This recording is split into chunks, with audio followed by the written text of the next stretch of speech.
On accueille tout de suite donc Monsieur Adrien Quatennens pour la campagne de Jean-Luc Mélenchon et Monsieur Julien Sanchez pour la campagne de Madame Marine Le Pen. Adrien Quatennens et Julien Sanchez.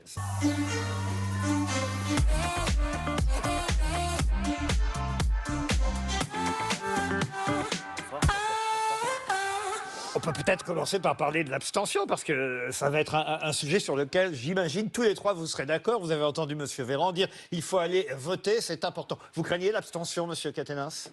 Évidemment, et personne ne peut s'en accommoder. Mais pour ça, encore faudrait-il que l'élection présidentielle ne donne pas l'impression d'être une formalité administrative de reconduction du sortant. Le fait que le principal protagoniste refuse la confrontation politique est un problème aussi. Alors j'entends que Emmanuel Macron est allé se cacher dans les jupes de ses prédécesseurs pour nous expliquer que comme les autres ne l'ont pas fait, lui ne le faisait pas non plus. C'est vrai en même temps. Mais est-ce que c'est un argument, Laurent Ruquier, vous pouvez pas pour un président que l'on connaissait plutôt disruptif, moderne, qui aime la confrontation? Il aurait pu le faire. Il aurait pu le faire, mais les autres ne l'ont pas fait, on ne peut pas le lui reprocher. En tout cas, je suis sûr d'une chose, c'est qu'il y a un débat qu'il ne pourra pas éviter, c'est le débat du second tour. Et si c'est nous qui sommes avec Jean-Luc Mélenchon, ce sera aussi une sorte de référendum social. Est-ce qu'on augmente le SMIC à 1 400 € net ou est-ce qu'on ne fait à peu près rien, comme le dit Emmanuel Macron? Est-ce qu'on fait la retraite à 60 ans ou à 65?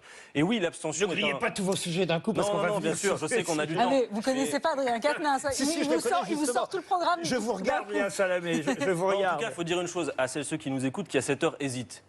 Il y a des raisons politiques à l'abstention. Des gens qui nous disent qu'il y a eu des alternances politiques et on n'a pas l'impression que notre quotidien est changé, voire même souvent c'est pire.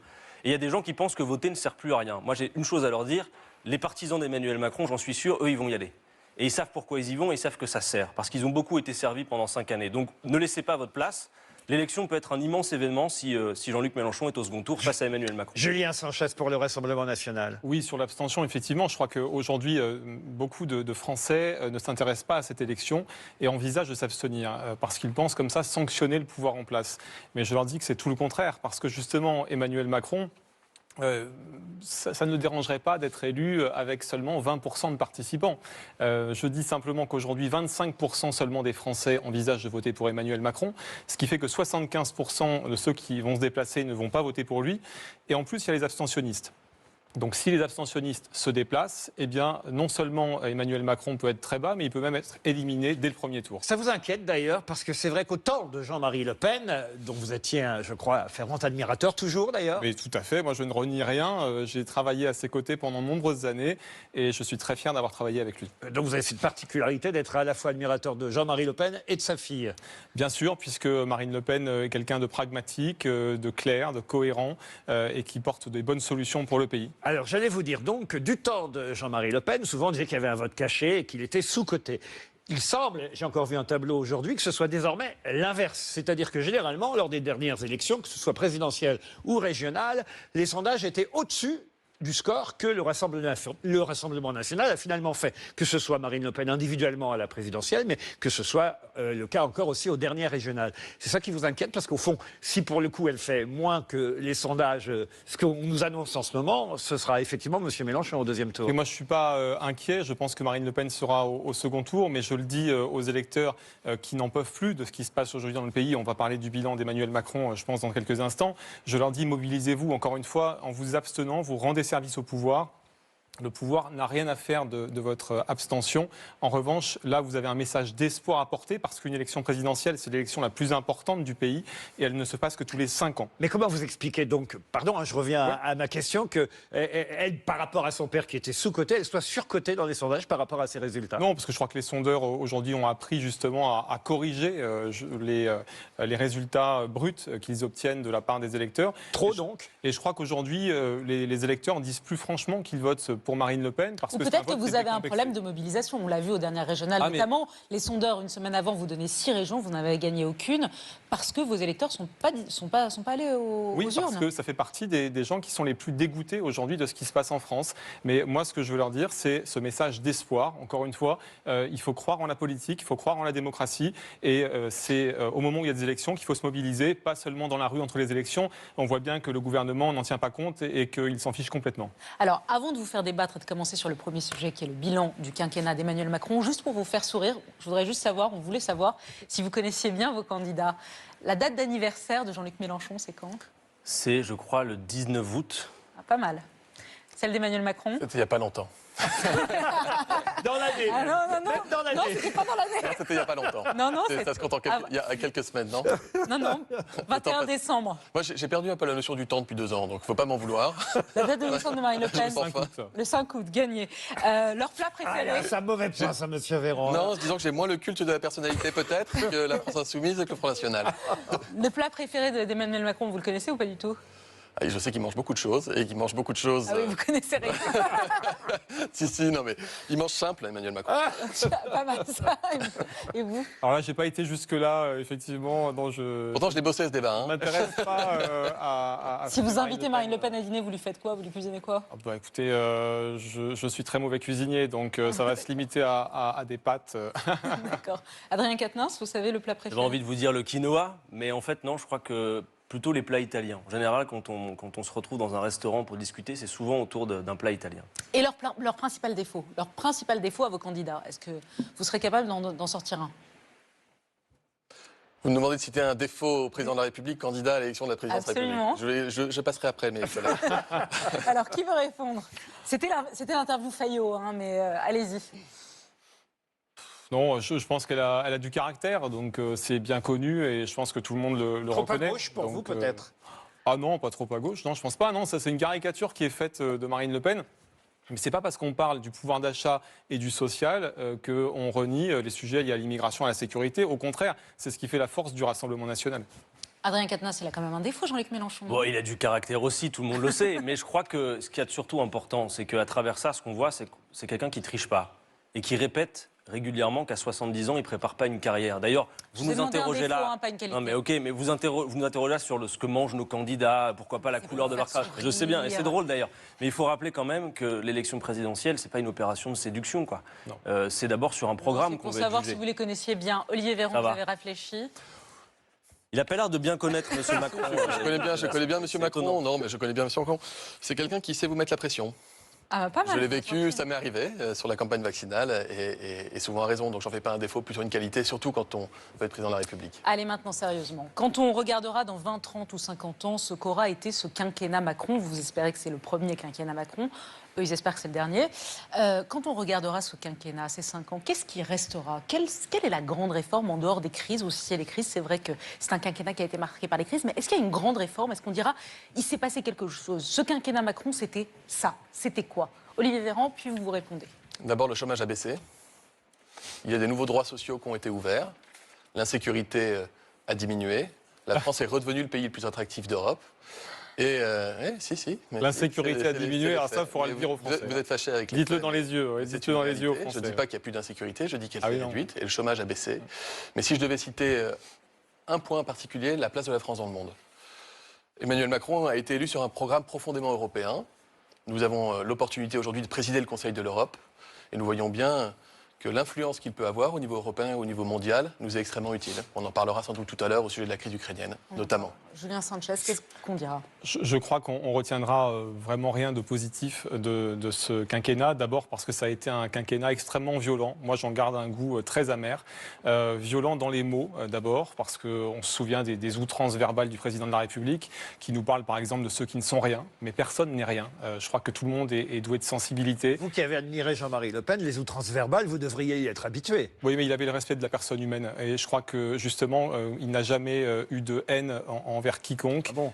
Il donnait à chaque fois simplement des mesures. Il a pourtant été condamné pour ça parfois. Oui, enfin écoutez, Ah bah je ne vais pas oui. rentrer dans votre, Ah bah, dans votre vous rentrez pas, jeu. Je ne vais pas rentrer dans votre jeu. Les Il n'a- outrances verbales du président par rapport à celles de Jean-Marie Le Pen, j'ai l'impression qu'elles sont quand même... Mais Jean-Marie Le Pen était fils d'ouvrier et c'est Moi quelqu'un, ben oui moi aussi, et c'est quelqu'un qui avait un grand respect pour la dignité humaine et il ne se serait jamais permis de dire que quelqu'un n'est rien. Et ça, pour moi, ça veut dire beaucoup de la part d'un homme d'État, d'un président de la République. On ne peut pas dire que des gens ne sont rien. Et ça, c'est ce que je retiens d'Emmanuel Macron.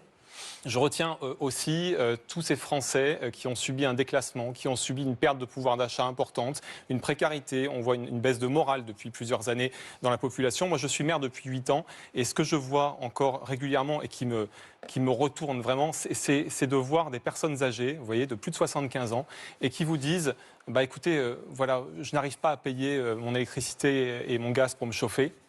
alors je mets 3 pulls sur moi pour ne pas avoir froid. C'est ça qui se passe aujourd'hui dans la France d'Emmanuel Macron. C'est cette précarité, cette difficulté. Et pour terminer, parce qu'on ne va pas dresser tout le bilan là tout de suite, on va en parler au cours de l'émission, mais sur un autre sujet dont on m'a parlé hier soir, parce que j'étais avec des associations, des parents qui sont venus me parler, comme souvent, et qui me disent, voilà, on a une fille qui est étudiante dans une grande ville, je ne sais plus si c'était Montpellier ou Nîmes, et chaque fois qu'elle sort le soir, on a peur. On a peur et on ne dort pas, on n'arrive pas à dormir. Alors peut-être vous pouvez répondre, Olivier Véran. Alors, je vais répondre à Julien Sanchez pour la phrase sur ceux qui ne sont rien. Vous pouvez lui donner le sens que vous voulez. Moi, je lui donnerai le sens que lui a donné François Mitterrand lorsqu'il a parlé de ceux qui ne sont rien, et de Michel Rocard. Vous voyez, j'ai mes références. Qui a parlé aussi de ceux qui ne sont rien, en disant que justement, l'honneur de la France, c'est d'aider tout le monde et d'accompagner les gens pour faire en sorte que tout le monde, justement, se sente citoyen à part entière.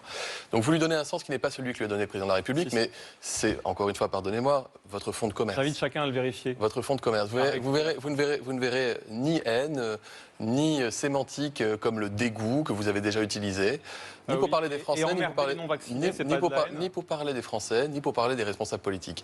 Mais encore une fois, je suis venu ici pour donner envie aux Français de voter. Oui, moi aussi. Et je pense que le débat qu'on peut leur offrir aujourd'hui, c'est un débat idée contre idée.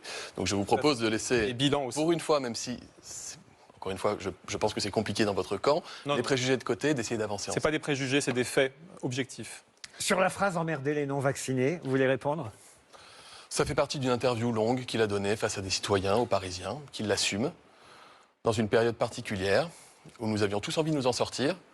Vous le premier, qu'on puisse être capable de lever les mesures de freinage qui embêtaient un grand nombre de Français. Et nous avions encore un grand nombre de Français qui allaient dans les hôpitaux, dans les services de réanimation, et qui, pour la quasi-totalité d'entre eux, étaient des gens non vaccinés. Je crois que nous avons tout fait pour convaincre ceux qui ne voulaient pas se laisser convaincre de se faire vacciner, de manière incitative, de manière un peu plus coercitive avec le pass. Et je comprends que ça ait pu être vécu dans leur chair par des gens qui ne voulaient pas se faire vacciner.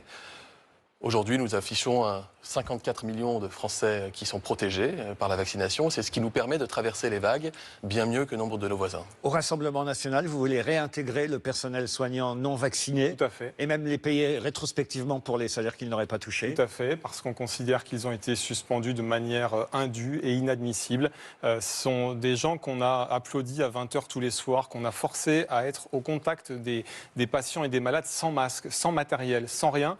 Et du jour au lendemain, on les suspend parce qu'ils ne sont pas vaccinés, alors qu'on savait que la vaccination n'empêchait pas justement la propagation et qu'elle permettait aussi la contamination. Qu'est-ce que vous en pensez de ça, réintégrer le personnel non vacciné? Julien Sanchez, je ne sais peut-être pas, mais non, je ne sais moi, rien. quand je me permettrai pas, vous savez, de tomber dans l'outrance. Quand j'ai porté la blouse, peut-être pas. Quand j'ai porté la blouse pour la première fois, d'abord comme aide-soignant et ensuite comme étudiant en médecine, j'ai dû présenter un certificat de vaccination contre l'hépatite B notamment. Et si je n'avais pas été vacciné contre l'hépatite B, j'avais été anti-vax, je m'étais dit, moi j'ai pas envie de l'hépatite B, de me protéger, je n'aurais jamais porté la blouse. Donc quand on s'engage pour être soignant, quand on a cette vocation qui fait qu'on va les protéger les plus fragiles, c'est encore plus vrai pendant une période de pandémie, avec des clusters dans les hôpitaux, des gens qui souffrent de maladies chroniques, qui sont immunodéprimés et qui sont les gens qui ont été aussi très fragilisés par cette crise Covid.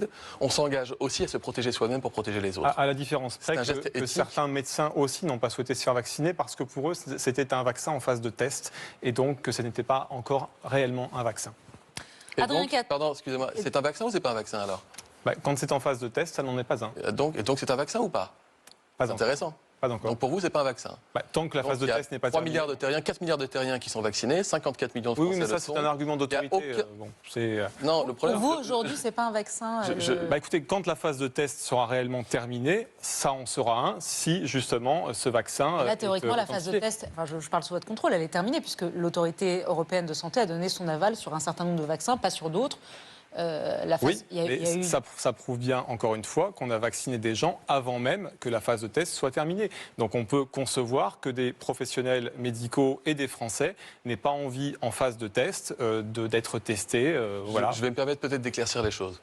Lorsqu'un vaccin est autorisé, ça a été le cas pour les vaccins que nous avons autorisés en France, il y a ensuite une phase d'examen en population générale qui va durer plusieurs années pour voir Et c'est pareil avec tous les médicaments et tous les produits de santé. Ça ne s'appelle pas un médicament qui est en test, ça s'appelle, si vous voulez, c'est une phase de post-test. Mais un médicament qui est totalement validé ou un vaccin qui est totalement Donc aujourd'hui, validé. on est en phase post-test. Mais on est en phase de post-test, on le sera pendant des années, comme pour tous les médicaments qui sortent. Et ça n'a jamais posé de problème aux Français qui souffrent de maladies chroniques. Lorsqu'un médicament innovant arrive et qu'il est validé, c'est-à-dire qu'on sait qu'il est sûr et efficace, derrière, on va regarder en population générale. Et d'ailleurs, les données sont très rassurantes. Est-ce qu'à un moment, Olivier Véran, et je vais vous donner la parole à Adrien Quatennens, parce que vous n'avez pas Moi, parlé. je surveille mon compteur. Hein. Surtout qu'il a le droit à un peu moins de temps. Oui. On va expliquer à nos téléspectateurs que M. Quatennens a un peu moins de temps de parole que les deux autres débatteurs de ce soir, parce que M. Mélenchon a pris beaucoup de temps cette semaine sur France 2 Absolument. et qu'on est obligé de Vous pouvez nous redire du rééquilibrer. coup les temps de parole, Laurent Ruquier Pardon. Vous pouvez nous redire les temps de parole de chacun Je ne sais plus exactement, mais je crois. 35 vous avez minutes, 5 ou 30 6 minutes minutes de moins que les autres. et un peu moins pour vous. Voilà. Vous avez 5 ou 6 minutes de moins C'est la que les période autres. d'équité, hein, c'est l'ARCOM qui nous impose ça, c'est Et pas nous qui faudra décidons. aller voir M. Mélenchon, c'est de sa faute, il a abusé de son temps de C'est de la parole. mienne il a- parce il que a je lui ai très un bien peu fait. trop donné la parole. Et pour terminer, est-ce que vous allez réintégrer les personnels soignants à un moment ou non, ils seront ceux qui ne sont pas vaccinés? Non, l'épidémie n'est pas terminée, le virus continue de circuler. Il est vraiment fondamental que les personnes qui sont au contact des plus fragiles, si vous êtes malade, ce que je ne vous souhaite pas, et que vous allez à l'hôpital, vous avez envie de vous dire que les personnes qui vont vous soigner ne risquent pas, bien involontairement, de vous contaminer avec un virus qui est potentiellement mortel pour vous. Alors, on n'a pas entendu quel est le bilan du quinquennat pour vous, Adrien Quatennens, sans outrance forcément, mais qu'est-ce que vous en pensez? Parce que, pourquoi je dis ça sans outrance? Parce que vous avez dit c'est absolument désastreux, c'est un bilan totalement désastreux. Et si je peux compléter la question, et ça va peut-être vous donner votre introduction, et je suis sûr que vous allez vous engouffrer dedans facilement, peut-être sur le chômage, parce qu'on n'a pas réagi sur le chômage qui a baissé. Je sais que vous dites non. Contrairement aux chiffres qui sont annoncés, vous dites non, le chômage n'a pas baissé. Bon, je vous réponds d'abord là-dessus, après je qualifie le bilan dans son Très bien. ensemble. Sur le chômage, mais je comptais répondre à Olivier Véran là-dessus. Il dit, Non, mais t'es sûr. il dit le chômage baisse. Oui, statistiquement, oui, le chômage baisse. Mais la réalité derrière la statistique, elle est un peu plus complexe, et Olivier Véran le sait bien. C'est qu'il y a des catégories aux chômeurs dans ce pays, et que derrière tout tour de magie, il y a un truc, Laurent Ruquier, vous le savez. Et là, en l'occurrence, le truc, c'est le développement de la précarité de l'emploi. Vous avez 80% des contrats qui sont signés, peut-être plus, qui sont des contrats extrêmement courts, des contrats précaires, de moins d'un mois, de moins d'une semaine, parfois de moins d'un jour, qui font que vous sortez des statistiques du chômage temporairement, et quand M. Véran, Mme Borne ou M. Macron vous disent le chômage baisse, en fait, vous êtes déjà retourné au chômage. C'est de l'emploi précaire, d'une part. Ensuite, pour un gouvernement qui a supprimé les contrats aidés au prétexte qu'il n'aimait pas les contrats subventionnés, c'est des contrats subventionnés à plein, comme par exemple l'apprentissage, dont on sait que ça ne se termine pas souvent sur des CDI. Petite cerise sur le gâteau, le 4e trimestre de l'année 2021, qui est souvent utilisé comme référence pour nous dire que le chômage a baissé, c'est le trimestre où 2 tiers des emplois créés sont des emplois d'intérim. Et accrochez vos ceintures, c'est le trimestre où il y a eu 52 300 radiations administratives à Pôle emploi. C'est le record depuis 25 ans. Non, pour créer de l'emploi et de l'activité, on ne peut pas le faire en menant la politique qui a été menée, qui consiste d'une part à baisser les droits des travailleurs avec les ordonnances travail pour prétendument flexibiliser, et de l'autre en tapant les chômeurs avec la réforme de l'assurance chômage. Pour créer de l'activité et de l'emploi, on parlera tout à l'heure des retraites, il faut reprendre une vieille bataille qui fonctionne, qui est celle de la diminution du temps de travail. Si on s'emploie à faire la planification écologique, il y aura beaucoup d'emplois aussi. Juste, parce que je voudrais quand même me permettre, comme M. Sanchez, de répondre à la question globale sur le bilan d'Emmanuel Macron. Incontestablement, comme nous l'avions prédit, c'est un quinquennat pour les plus riches. À l'heure où l'on se parle, 5 personnes possèdent autant, 5 milliardaires, que 27 millions de la population de ce pays. Il y a 10 millions de personnes qui, dans le même temps, sont sous le seuil de pauvreté. 400 000 de plus y sont passés dans le quinquennat de M. Macron, pendant que les 500 familles les plus riches, elles, faisaient progresser leur patrimoine x2. C'est un quinquennat perdu pour le climat, où toutes les ambitions qui ont été affichées ont été foulées aux pieds. On se souvient de la Convention citoyenne, dont le résultat a été totalement bafoué. L'État a été condamné à 2 reprises pour inaction climatique. M. Macron nous avait promis la sortie du glyphosate. Il a prolongé le glyphosate, réintroduit les néonicotinoïdes. Et comme j'aurais pas le temps... C'est dommage que vous Non, ne mais débattiez pas sur les différents points, parce que ce soit Non, mais le attendez, chômage... juste, je dis l'ensemble et après, c'est aussi, oui, j'en suis d'accord, un quinquennat de brutalité. Jean-Luc Mélenchon a, la semaine dernière, place de la République, annoncé que nous réintégrerons les infirmières, les infirmiers qui ont été chassés à cause du pass vaccinal. Et puis, Laurent Ruquier, et c'est peut-être d'actualité, on ne peut pas avoir un plateau avec M. Véran ce soir sans en parler, c'est aussi la République des copains et de la France start-up. Est-ce que vous connaissez les cabinets de conseil, Monsieur Laurent Ruquier? J'imaginais bien qu'on allait parler Parce du que fameux cabinet Monsieur McKinsey Véran, aujourd'hui. Monsieur Véran a, dans un passé récent, fait l'éloge de ces cabinets de conseil. Ce sont des gens, vous savez, à qui, en gros, ils vous empruntent votre montre pour vous donner l'heure, quoi, qui font doublon avec l'administration. Dans le cadre du cabinet de conseil McKinsey, qui a notamment été utilisé pour la campagne vaccinale, on voit que Et apparemment sur les retraites aussi, hein, puisque les c'est sorti dépenses aujourd'hui. de l'État pour ces cabinets de conseil ont été multipliées par 2 pendant le quinquennat, pour 1 milliard. C'est plus que le budget de la jeunesse et de la vie associative, d'accord? Et l'homme qui se chargeait des contrats pour l'État avec McKinsey est un ami personnel de M. Macron qui l'a aidé dans sa campagne et qui a menti devant une commission d'enquête au Parlement, puisqu'on découvre désormais que ce cabinet n'a pas payé d'impôts. Je termine, mais avec ces cabinets de conseil, le contribuable se fait plumer 3 fois, Laurent Ruquier. La première fois, avec des factures qui coûtent des millions de dépenses pour ces conseils. Ensuite, parce que ces gens ne payent pas d'impôts en France. Troisième, parce que leurs conseils contribuent souvent à diminuer la protection sociale. C'est arrivé et plus tôt que services prévu, l'histoire du McKinsey Gate. C'est la méthode. Pardon, Adrien Caténas. est-ce qu'il y a On un brasse la base McKinsey et puis après on laisse la balle. Est-ce qu'il y a un McKinsey Gate? Je vais revenir Alors, 2 secondes. répondez Je vais revenir d'abord d'abord très factuellement, pardonnez-moi. On ne peut pas être à la fois en 5 minutes fâché avec la science et fâché avec les chiffres. Nous avons créé 1,2 million d'emplois. Et c'est une bonne nouvelle pour notre pays. Quel type d'emploi? Nous avons créé 1,2 million d'emplois dans Des l'industrie. emplois Nous recréons des précaires, industries, nous 38 000 emplois industriels de moins dans le quinquennat. Nous refabriquons des Vous le médicaments, savez. nous réimplantons des usines. C'est une bonne nouvelle, y compris sur votre territoire. Le chômage baisse, toute catégorie. Et c'est encore une fois une bonne nouvelle pour notre pays. Enfin, quand on aime son pays, pardon, Mais- on doit être capable. Mais à je un vous moment l'accorde, donné, Olivier de se Véran. Moi, je féliciter me réjouis que si le notre chômage pays baisse. aille mieux. Mais Bien. aujourd'hui, c'est 300 000 emplois non Attendez, pourvus, laissez-le 6 millions parler. de chômeurs. Adrien Quatennens, vous avez, là pour le coup, vous avez eu le temps de Vous parler. avez parlé de l'apprentissage, merci. Oui, c'était un objectif, c'était un engagement du candidat Macron en 2017. Nous avons plus que doublé le nombre d'apprentis. Et c'est très bien. Il y a beaucoup de métiers aujourd'hui qui ne trouvent pas preneur. Et il y a beaucoup de jeunes qui ne trouvaient pas d'emploi. Ça vous permet Donc, de dire être que le chômage capable, baisse. être capable de mettre des jeunes en relation avec les futurs métiers qu'ils pourront exercer, ça me semble plutôt de bonne politique. Vous savez, on est à peu près le même âge, tous les trois. Aucun de nous n'a connu le plein emploi. Puisque depuis le choc pétrolier 78, on n'a pas connu. Pour la première fois, depuis notre naissance, on a un candidat à l'élection présidentielle qui peut nous parler de façon crédible Non. de la possibilité d'atteindre le plein emploi dans les prochaines années. dans Non, notre mais vous le pays. savez. Vous n'y croyez pas tous C'est les les résultats de la deux. Ils n'y politique croient pas tous les économique. deux. Ils répondront. Je Bon, termine. peu importe. Sur la question de la pauvreté, je suis ministre en charge des solidarités. Non, non, vous avez vous des aurez la rapports, parole. vous avez des rapports indépendants du pouvoir politique, y compris les rapports des grandes associations, qui on ne peut pas dire qu'elles sont toujours tendres avec les pouvoirs politiques en place, qui vous montrent que depuis 2019, certes, pas de manière encore suffisante, on est d'accord, il y a encore beaucoup de pauvreté dans notre pays. Mais depuis 2019, pour la première fois depuis des années, la pauvreté a commencé à reculer. Et ça, c'est un point qui est positif. Et vous pourriez également le dire. Sur les Et cabinets de ceux conseil, qui je vais nous juste faire une entendent phrase. s'en rappeler. Oui. Quand on a besoin d'aide, on la prend. Alors, Et sur les quand il y a, cabinets... je vous le dis, sur les cabinets de conseil, Est-ce quand on a qu'il y a besoin quand d'aide, même un McKinsey Gate? Est-ce qu'il y a un C'est- scandale mais- d'État? C'est On est à le deux terme semaines. employé dans la Oui, presse. on est à 2 semaines des élections présidentielles. Et donc, Il y a ça un- vous dérange? Il y a un rapport d'une sénatrice communiste qui sort. Il n'y a sans doute aucune relation entre les deux. Il n'empêche que sur les cabinets de conseil, je le redis, quand on a besoin d'aide, on la prend. Lorsqu'il y a des abus, on corrige. Est-ce qu'il y a eu des abus? S'agissant de mon ministère, parce qu'il a été notamment cité, j'ai regardé avant de venir vous voir, je savais qu'il en serait question. Sur les 2 ans de gestion de crise, nous avons dépensé 26 millions d'euros en faisant appel à des structures privées sur plus de 30 milliards d'euros de dépenses. C'est-à-dire qu'il y a moins d'1 euro sur 1000 dépensés qui passent par des structures privées. Oui, pendant la campagne C'est vaccinale. beaucoup, 26 millions pour les cabinets de Ben, conseil pendant- en 2 C'est ans, plus non? que ça, Pendant la c'est 1 milliard campagne- sur le quinquennat. Par- Non, non, pour le ministère de la rapportez-les. Santé, c'est pas un milliard. Rapportez-les, pardon, Léa Sur les 26 Salamé et millions. Laurent Ruquier, rapportez-les à 30 milliards de dépenses. Lorsque Mais là, vous la mélangez le campagne... conseil et toutes les dépenses de santé. Je vous parle du budget. Et sur les 26 Lorsque- millions d'euros, combien Non, mais pour dans le Dans les, McKinsey- dans les- pour dans le les cabinet collectivités, dans les McKinsey? collectivités, c'est beaucoup plus qu'un pour 1000, par exemple. Et vous l'avez cité tout à l'heure, lorsque la campagne de vaccination a été lancée. Il y a du savoir-faire. Il se trouve qu'il y a des entreprises qui ont conduit la campagne de vaccination en Allemagne. Ça ne vous aura pas échappé qu'au début, on comparait Morissette avec les 12 000 Allemands. Et puis le lendemain, les 20 L'administration Français française, elle sait pas avec faire, les 300 000.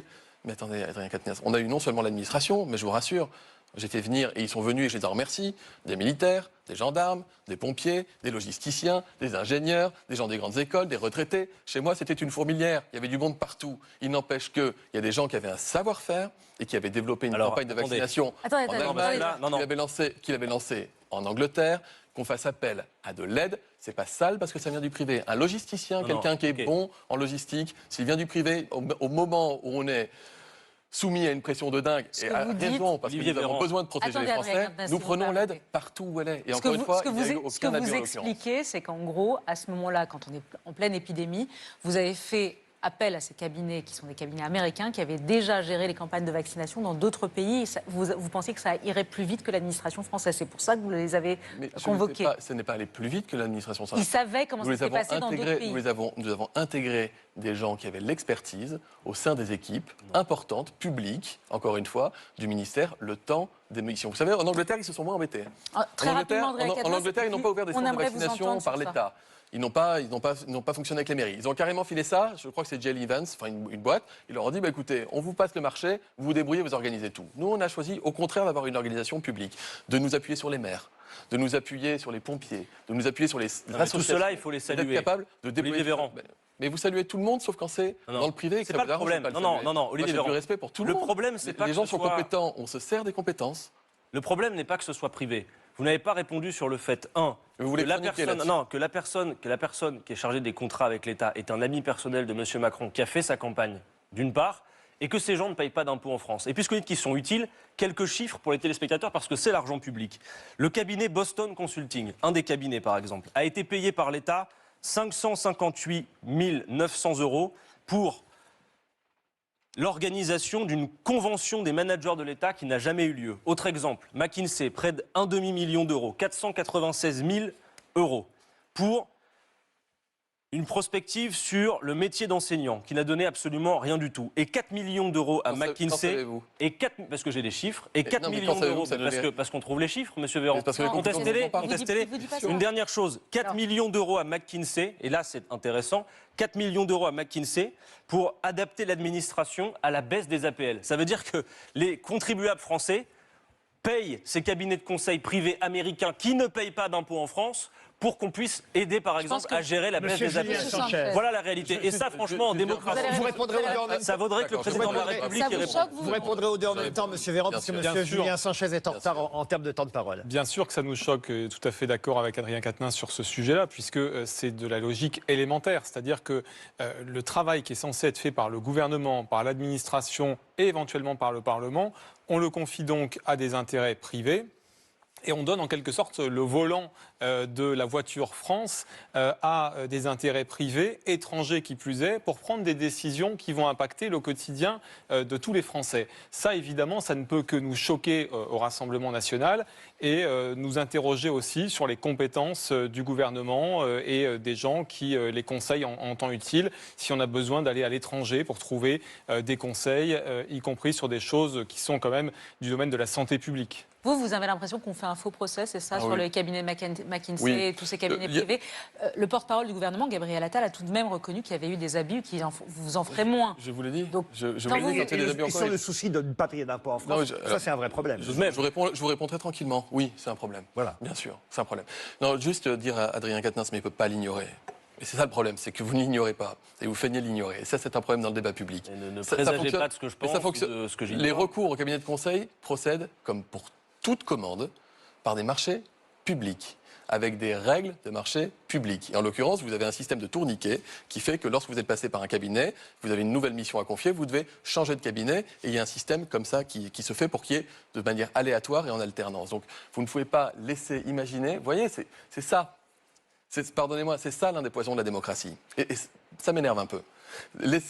Essayez de faire le lien entre quelqu'un qui connaîtrait le président et le fait qu'on donne des marchés à une société de conseil. Je suis désolé. C'est étonnant que cela vous offusque plus que le fait que ce personnage, qui est un ami de M. Macron, a menti devant une commission à l'Assemblée. Vous valez mieux que ça, j'en suis convaincu. Ça, c'est voilà. Quand vous n'avez plus d'arguments, c'est votre joker. Non. La vérité, c'est que je pense que les Français ont été éclairés là-dessus. Ça s'appelle du marché public. En démocratie, c'est un scandale. On est sur le service public, vous pouvez aller vérifier. Tout ça fonctionne par marché public, en règle transparente et cadrée par la loi.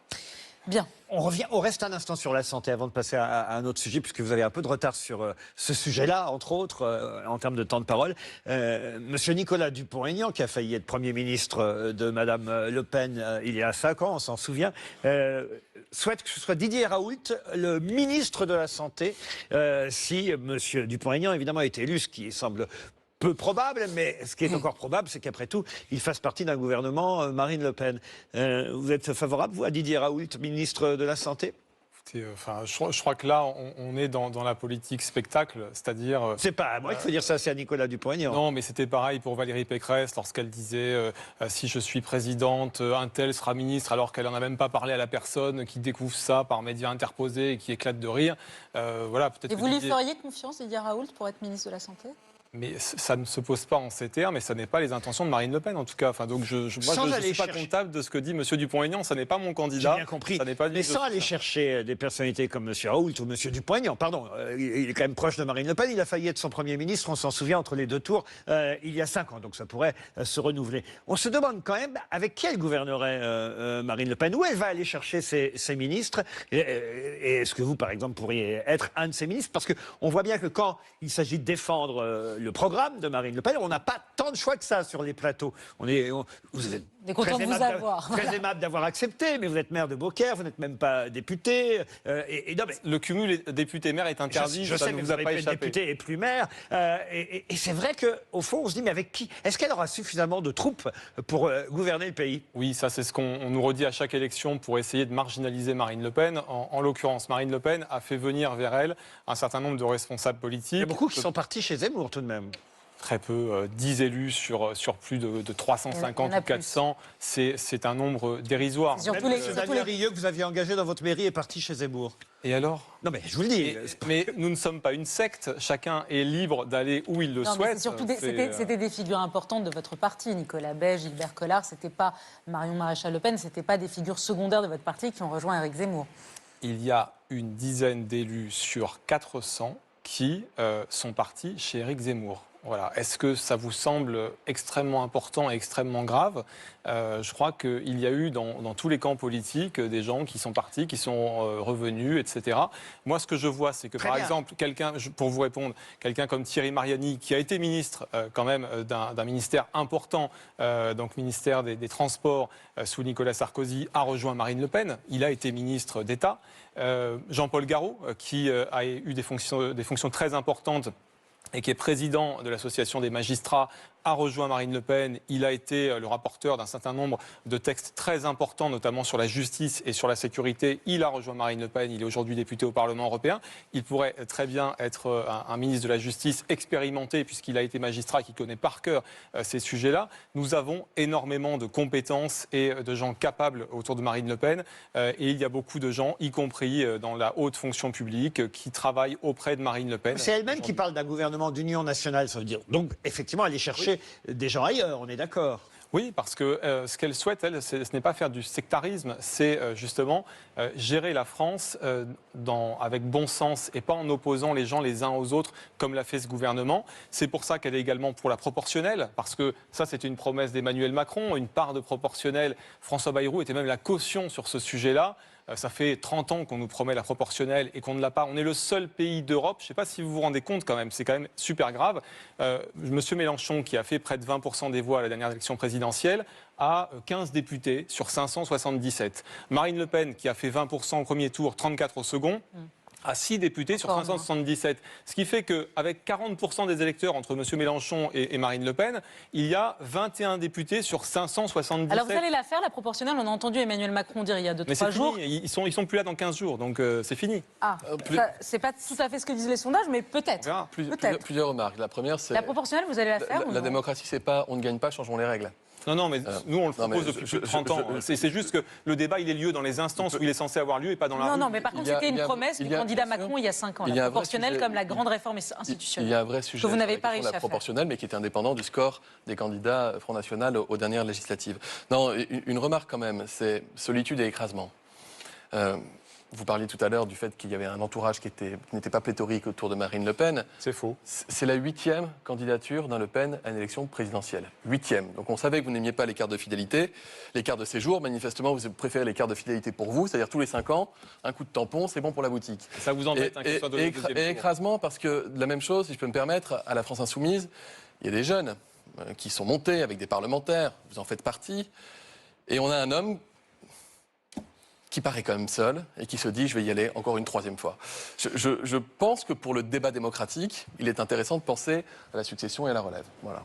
Mais personne n'est seul. Je crois que vous parlez là de candidats qui sont représentatifs, qu'on partage ou non leurs idées, qui ont des équipes, qui ont des gens autour d'eux et qui sont portés surtout par des millions de Français.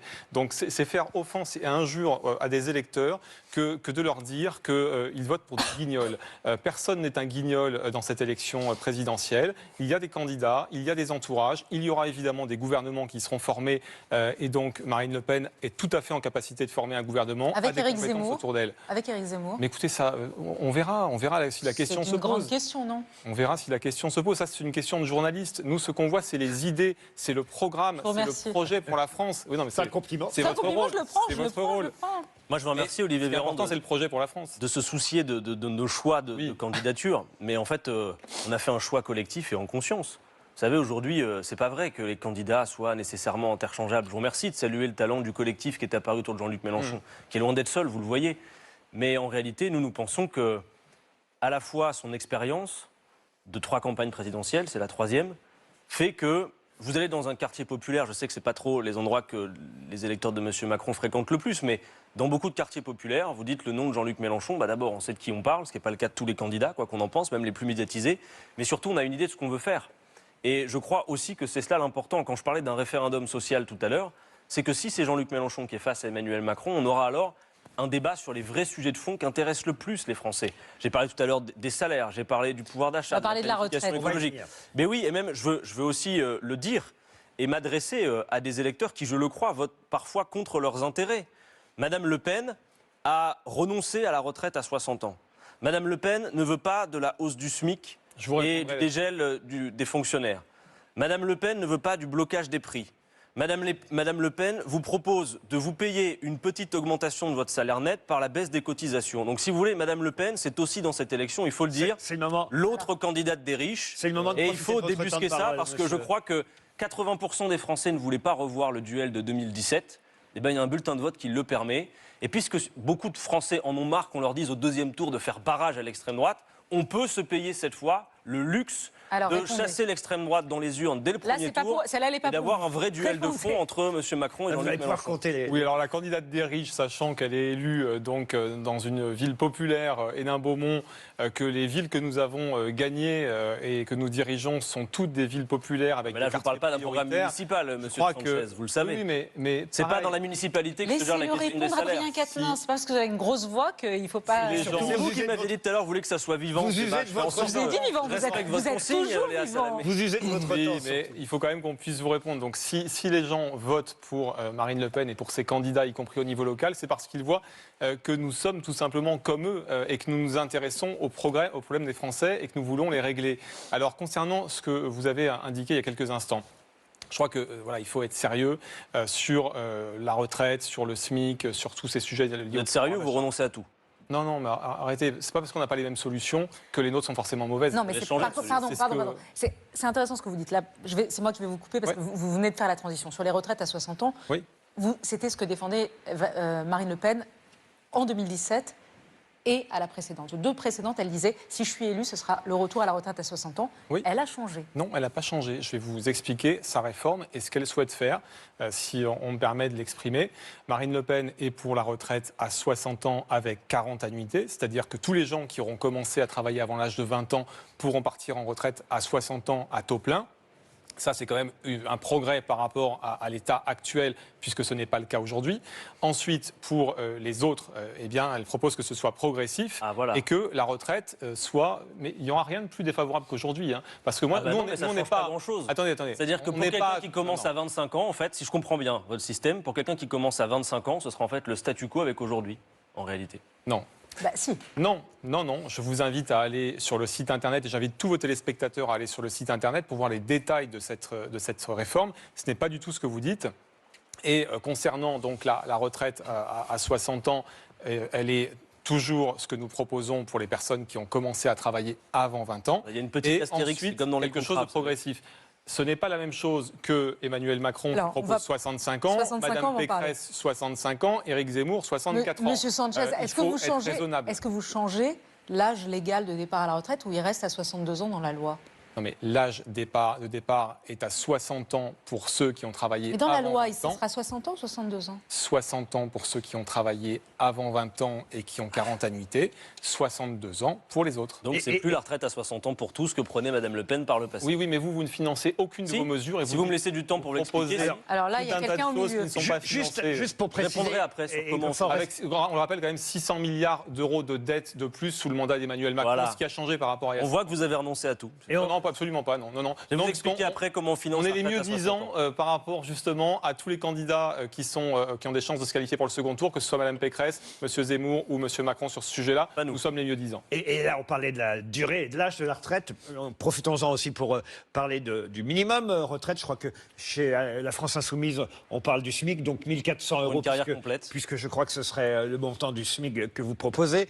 Vous, ce serait? Nous, c'est 1 000 euros et on propose de réindexer également les retraites sur l'inflation, puisqu'elles ont été désindexées sous ce gouvernement, de rétablir aussi la demi-part pour les veufs et les veuves, qui a été supprimée également. Ça, ce sont de vraies avancées sociales pour ceux qui sont dans la précarité aujourd'hui, qui ont des petites retraites. Et Marine Le Pen le propose parce qu'elle a ce souci justement du pouvoir d'achat des retraités. Alors Olivier Véran, 1400, 1000, combien? Alors le minimum sera porté à 1100. Contre 1000 aujourd'hui, c'était moins avant et nous l'avons relevé à la demande du président de la République. D'abord, je réponds sur les retraites. Olivier Véran, sur les retraites, parce que c'est intéressant, parce qu'on a dit Marine Le Pen a changé, vous aussi vous avez changé, Emmanuel Macron a changé, il avait dit « je ne changerai pas l'âge de départ à la retraite ». Il l'avait dit, il l'a répété à plusieurs reprises, vous avez proposé votre grande réforme de retraite à points, vous n'avez pas réussi à la faire passer, il y a eu la plus grande grève depuis mai 68. Et lui, Véran, a changé personnellement sur ce sujet aussi. Non mais attendez, ça vous pouvez peut-être lui poser la question, mais c'est vrai que c'est quand même un grand changement par rapport à ce que prônait le président de la République jusque-là, qui disait c'est injuste, nous on propose une réforme qui est juste, qui est ambitieuse, qui est la réforme à points, et là finalement vous basculez à une réforme beaucoup plus classique, paramétrique. Valérie Pécresse vous accuse de copier sur elle à 65 ans. Est-ce que vous reconnaissez qu'il y a eu un changement de vision sur la question des retraites, chez vous et chez Emmanuel Macron? De fait, il y a eu un changement de contexte, il y a eu la crise Covid. La sécurité sociale a permis à vos restaurants, à vos commerces, à vos emplois de ne pas être supprimés, a permis aux Français de se vacciner, d'être soignés, d'être testés gratuitement. C'est un effort conséquent de la solidarité nationale. Et ce qu'on veut, c'est que nos enfants, nos petits-enfants, en cas de coup dur, une crise bancaire, économique, crise sanitaire, dans 20, dans 30, dans 40 ans, puissent encore bénéficier d'une sécurité sociale solide. On a vu ce que la Sécu était capable de nous apporter. On doit être capable d'apporter à la sécurité sociale. Donc oui, c'est un report de l'âge de départ à la retraite à 65 ans, en tenant compte bien sûr des carrières longues, parce que c'est souvent des questions qui arrivent. Il y a aujourd'hui des gens qui arrêtent de travailler à 57 ans, on ne va pas les faire travailler à 65 ans, c'est évident. On va tenir compte de la même manière des métiers pénibles. On va simplifier les régimes spéciaux, ce que nous avions commencé à faire avec la précédente réforme. Nous augmentons le minimum de retraite à 1 100 euros. C'est une nécessité, ça va nous permettre de dégager de l'argent chaque année que nous allons intégralement dépenser pour pouvoir financer davantage la santé, les dépenses d'autonomie, etc. Vous n'êtes pas Je me permets juste, Léa Salamé, parce que j'entendais, il y a des choses que je ne peux pas. J'entendais Julien Sanchez qui nous disait, nous, au Rassemblement national, les catégories populaires nous écoutent, puisque Marine Le Pen, elle est comme eux. Marine Le Pen, chaque mois, elle touche 5 000 euros d'un parti qu'elle ne préside plus. Chaque mois, elle touche 5 000 euros d'un Parlement dans lequel elle ne siège pas. Ça, c'est au niveau. Non, elle ne siège pas. Je vous garantis, les rares fois où elle vient, elle a encore besoin d'un huissier pour lui montrer où, est sa salle de commission. Vous aurez du mal à faire croire aux Français que Marine Le Pen est comme eux, M. Sanchez. Oui, mais je pense qu'ils le voient, eux, et justement, son électorat principal est dans les catégories populaires. Parce qu'ils voient qu'elle, elle tient compte de leurs problèmes, contrairement à vous qui avez eu pendant des semaines et des semaines des gilets jaunes qui ont été sur les ronds-points parce qu'ils n'en pouvaient plus, que vous n'avez même pas pris en compte, à qui vous n'avez rien proposé et pour qui vous n'avez rien changé. Nous proposons par exemple la TVA à 5,5% sur le gaz, l'électricité, l'essence. Ça, c'est Marine Le Pen qui le propose. Et vous, qu'est-ce que vous attendez? Vous ne voyez pas que les gens sont en train de crever actuellement financièrement, qu'avec l'essence, ils n'y arrivent plus, que le gaz et l'électricité, les gens ne se chauffent plus? Ça vous fait rien, ça? Je ne voulais pas vous piquer en parlant du salaire de Marine Le Pen, mais si vous parlez du mouvement des Gilets jaunes, il y a une augmentation de la prime d'activité de plus de 100 euros, qui concerne plus de 4,5 millions de Français, qui a augmenté le pouvoir d'achat des classes moyennes. C'est là que nous avons décidé les mesures en faveur des femmes avec enfants qui ne touchaient pas les pensions alimentaires et bien d'autres choses encore. C'est un mouvement qui a permis d'obtenir du progrès social. Juste à propos des Gilets jaunes, chez M. Mélenchon, on parle d'amnistie. Marine Le Pen, elle est contre cette amnistie pour les Gilets jaunes. Vous parlez de quoi exactement? Parce que s'il s'agit de parler de gens violents... Ceux qui ont été condamnés, Monsieur Mélenchon s'engage à ce que soient amnistiés tous les gilets jaunes condamnés, reclasser les victimes d'amputation et d'éborgnement dont la vie était brisée par les violences policières. Et Mme Le Pen dit qu'elle s'oppose à cette amnistie. Mais parce que Marine Le Pen n'est pas pour l'impunité et le laxisme, quelles que soient les personnes concernées dans notre pays. Et que moi, les gilets jaunes que je connais et que j'ai vus au début du mouvement, c'était des gens, tout simplement, des petits retraités, des ouvriers qui n'arrivent pas à joindre les deux bouts à la fin du mois. Et eux, ils ne commettaient pas de violence. Voilà. Il n'y a pas eu de violence de tous ces gens de la France d'en bas qui étaient là, dans la rue, qu'on croise tous les jours. Il n'y a pas eu de violence. Eux, ils demandaient simplement à pouvoir vivre dignement. Donc, les violences qu'on a pu voir, ça a été souvent des antifas, ça a été souvent des gens habitués du désordre, qui ont saccagé les Champs-Élysées, qui ont saccagé un grand nombre de choses. Ce ne sont pas les gilets jaunes qui ont fait ça. Ce sont des gens qui sont venus exprès s'infiltrer dans ces manifestations pour essayer de casser l'image des gilets jaunes qui étaient des Français comme tout le monde et qui ont juste envie de vivre dignement. Moi, j'ai participé au mouvement des Gilets jaunes et j'ai vu des gens qui, en effet, au début de ce mouvement, étaient convaincus de la nécessité, comme c'est notre cas. On est opposé à la violence en politique. De toute façon, elle se retourne toujours contre nous. Tout à fait. J'ai vu des gens qui étaient avec le pacifisme chevillé au corps et qui, quand M. Macron a fait le choix de laisser pourrir la situation, ont fini par s'en convaincre que les manifestations ne servaient plus à rien et ont parfois succombé à la violence. Et on a vu des gens qui n'avaient rien à faire dans des tribunaux, des Français qui souffrent en effet, qui ont été traînés dans les tribunaux. Il y a eu 32 éborgnés, 5 mains arrachées. C'est aussi ça, l'une des marques de ce quinquennat. Et oui, il faut l'amnistie. Moi, je voudrais d'un mot, parce qu'on est vite passé quand même. Ce qui se joue dans 15 jours avec le bulletin de vote, c'est en effet une question décisive, l'âge de départ à la retraite. J'y reviens d'un mot parce qu'on découvre ce soir que Mme Le Pen a renoncé, comme d'ailleurs elle ne veut pas du blocage des prix. J'ai entendu votre histoire de TVA. Bref, je veux répondre à la fois à Olivier Véran et à vous cette question. Pourquoi la retraite à 60 ans, c'est possible et souhaitable et comment on la finance? D'un mot. D'abord, on a toujours fait ça dans notre pays. À mesure que la part des seniors dans la population progressait, on a consacré une part plus importante de la richesse aux retraites. C'est ce mouvement historique que M. Macron veut rompre en disant maintenant non, c'est vous qui allez travailler toujours plus longtemps. En quelque sorte, dire aux Français vous allez devoir travailler plus longtemps, c'est juste leur dire nous ne voulons pas partager la valeur produite. Parce que les Français produisent déjà beaucoup de richesses dans ce pays et pour financer la retraite à 60 ans, il suffit de la partager. Et c'est une nécessité d'autant plus importante qu'à 62 ans, un quart des plus pauvres sont déjà morts dans ce pays. Entre un cadre et un ouvrier, il y a 6 années d'écart d'espérance de vie, 13 années entre les 5% les plus pauvres et les 5% les plus riches. C'est donc injuste et qui plus est, vous allez aggraver le chômage aux deux extrémités de la vie active, le chômage des seniors et le chômage des jeunes qui peinent à s'insérer dans la vie Olivier active. Véran, vous allez donc faire un transfert des caisses de retraite aux caisses du chômage. Voilà ce qui va se passer. On peut financer la retraite à 60 ans. Je vais juste dire comment. Vous créez de l'emploi, par exemple, 1 million d'emplois créés par la planification écologique, c'est autant de cotisations qui rentrent dans les caisses. Si vous faites le salaire des femmes égal au salaire des hommes à compétences égales, à travail égal, vous avez le niveau de cotisation qui permet de la financer. Gardez un peu de temps pour vous. On peut le faire. Monsieur Véran. Et on le fera, d'ailleurs. Nous avons rendu, depuis le début de ce quinquennat, le pays plus attractif. Nous recréons de l'emploi, nous réimplantons des industries. De l'emploi précaire. Nous retrouvons la souveraineté productive et industrielle, ce qui était essentiel et ce qui manquait à notre pays depuis Dans quel domaine? des années. McKinsey, c'est la souveraineté. Dans quel domaine la souveraineté? Arrêtez. Non, c'est chacun son temps de parole. Il ne veut pas dire n'importe quoi. Qui faille de la répartition de la richesse, nous sommes parfaitement d'accord. C'est pas ce que vous faites. Nous sommes parfaitement d'accord. Vous l'avez beaucoup réparti pour quel... Le candidat Macron a annoncé par exemple que la fameuse prime Macron, vous savez ce qu'on appelle la prime Macron, c'est 1 000 € défiscalisés, désocialisés, que les entreprises versent aux salariés, elle va passer à 3 000 € et même à 6 000 € dans certaines circonstances. Ce qui veut dire par mois 250 € de plus, net et net d'un, voire 500 € selon le niveau de prime. Par ailleurs, et ça on reprend l'esprit pour le coup du général de Gaulle, je cite le général de Gaulle, qui disait qu'il fallait répartir la richesse dans l'entreprise via la participation. Ce que nous avons déjà fait avec ce qu'on appelle la loi Pacte, qui fait qu'au moment où une entreprise va verser des dividendes à des actionnaires, ça veut dire qu'on considère que c'est le moment où l'entreprise n'a plus besoin de cash et qu'elle est capable de rémunérer. Eh bien, à ce moment-là, nous demandons, et nous demanderons à toutes les entreprises, y compris les petites entreprises, d'avoir des mécanismes d'intéressement des salariés. Ce qui veut dire que quand votre entreprise fonctionne et qu'elle dégage des richesses, elle le partage avec les salariés. Ça, c'est un point qui est... Moi, j'ai pas envie de citer De Gaulle, mais l'autre point, Olivier Véran, parce que Olivier Véran, vous-même en 2019, je vais malgré tout terminer. Vous-même en 2019, vous étiez opposé à la hausse de l'âge légal de départ. L'autre élément important... Vous avez changé d'avis. L'autre élément pour le pouvoir d'achat qui est important, c'est cette prime d'activité. Vous parlez tout à l'heure et j'ai bien entendu Jean-Luc Mélenchon qui dit nous, le SMIC sera à 1 400 € net. Oui. Formidable. Oui. Le SMIC aujourd'hui, il est à 1 240, 1 250 € net. Vous oubliez la prime d'activité. C'est-à-dire que vous prenez une mère avec un enfant, par exemple, elle va avoir une prime d'activité qui est aujourd'hui de 400 à 500 euros.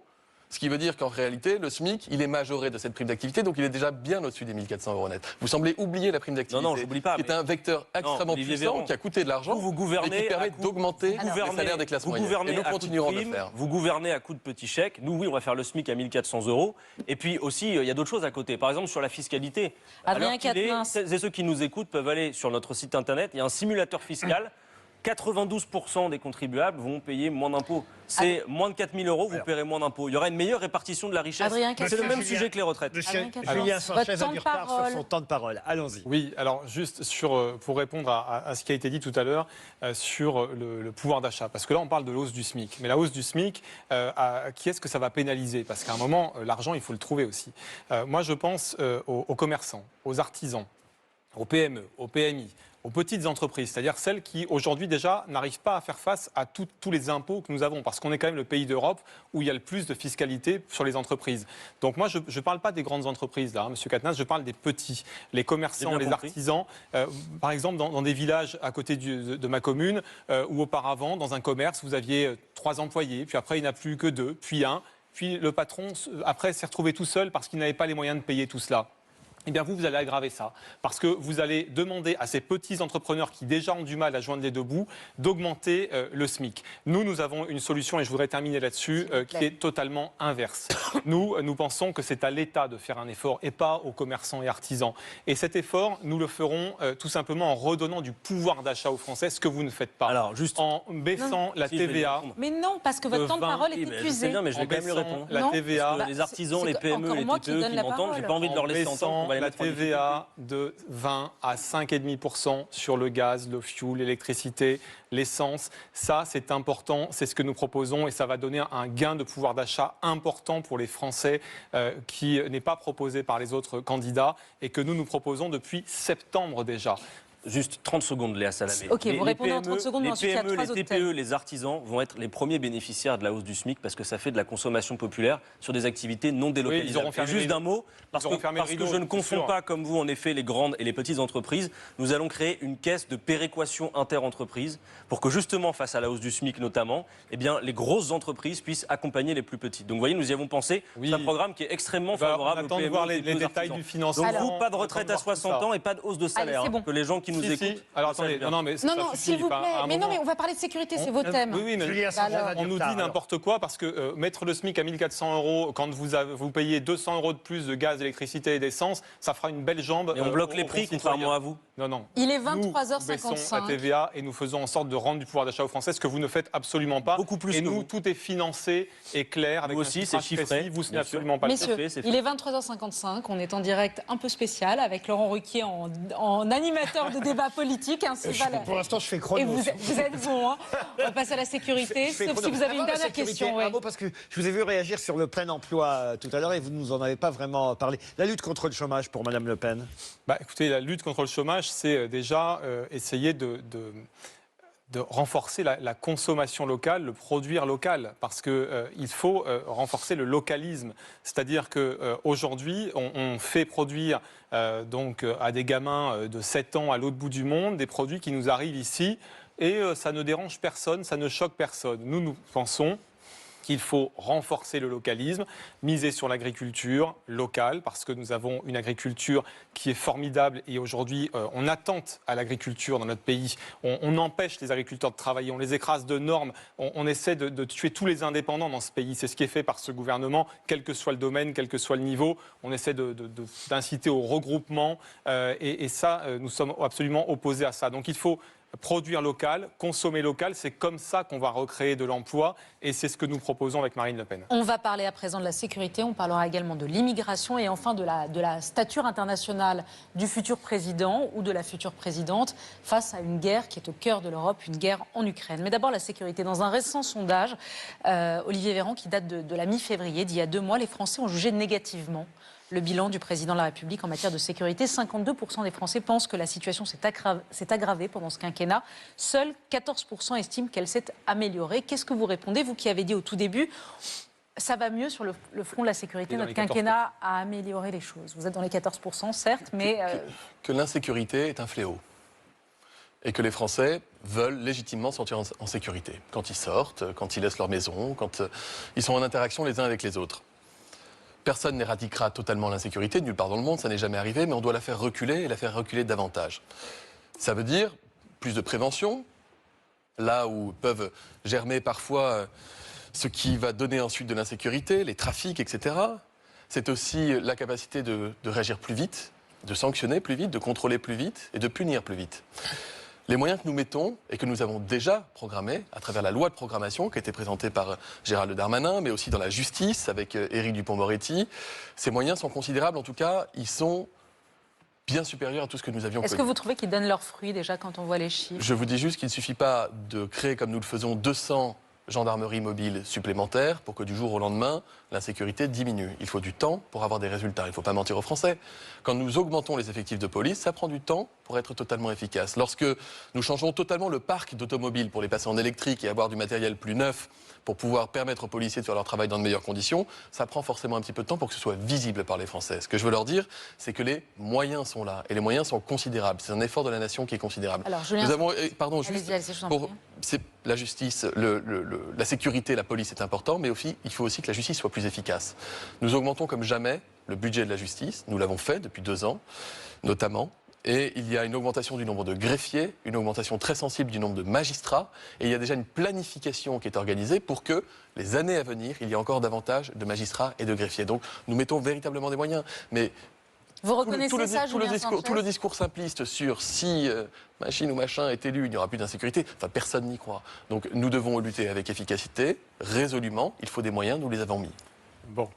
Alors, je crois qu'il faut faire la place un petit peu à la réalité, parce que vous l'avez vous-même souligné, dans un récent sondage, plus de 50% des Français trouvent que le bilan est calamiteux, et nous pensons que c'est bien au-delà de 50%, évidemment. La meilleure preuve, c'est que le ministre de l'Intérieur démissionnaire, parce qu'on a eu un ministre de l'Intérieur démissionnaire, vous vous en souvenez peut-être, Gérard Collomb, qui était parti, et chose extraordinaire, en démissionnant, il fait un discours, et il a une révélation, et il dit... C'est lui qui le dit, donc socialiste, ministre de l'Intérieur. Il y a des centaines de quartiers aux mains des narcotrafiquants et des islamistes radicaux.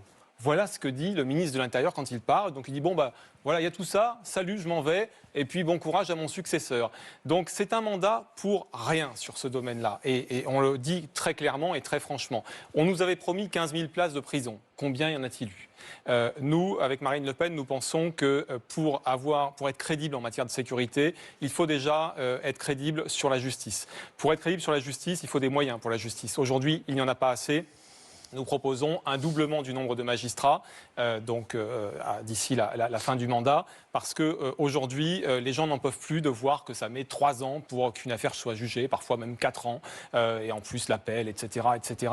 On n'en peut plus de tout ça. C'est parce que la sanction n'est pas prononcée rapidement qu'il y a récidive, qu'il y a cette impunité, et aussi parce qu'il n'y a pas de place de prison. Donc forcément, quand il y a une condamnation à une peine de prison, elle n'est pas exécutée puisqu'il n'y a pas de place. Alors le premier point à régler, c'est les places de prison. Nous proposons, d'augmenter donc le nombre de places de prison, de passer de 60 000 à 85 000 sur le mandat. Nous le ferons. Également d'expulser dans leur pays d'origine les chances pour la France qui sont en prison et qui représentent une part importante de la population carcérale. On est à plus de 20% d'étrangers en prison. Ça aussi, à un moment, il faut quand même regarder les chiffres en face et se dire qu'est-ce qui nous apportent ces gens-là dans notre pays ? Est-ce qu'on ne ferait pas mieux de les renvoyer dans le leur et puis avec un aller simple ?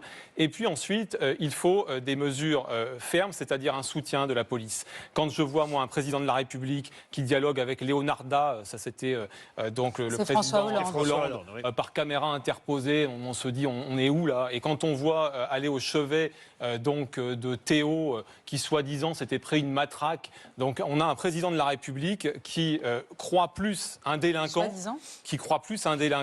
qu'un policier qui est dans l'exercice de ses fonctions. Ça, il faut que ça change.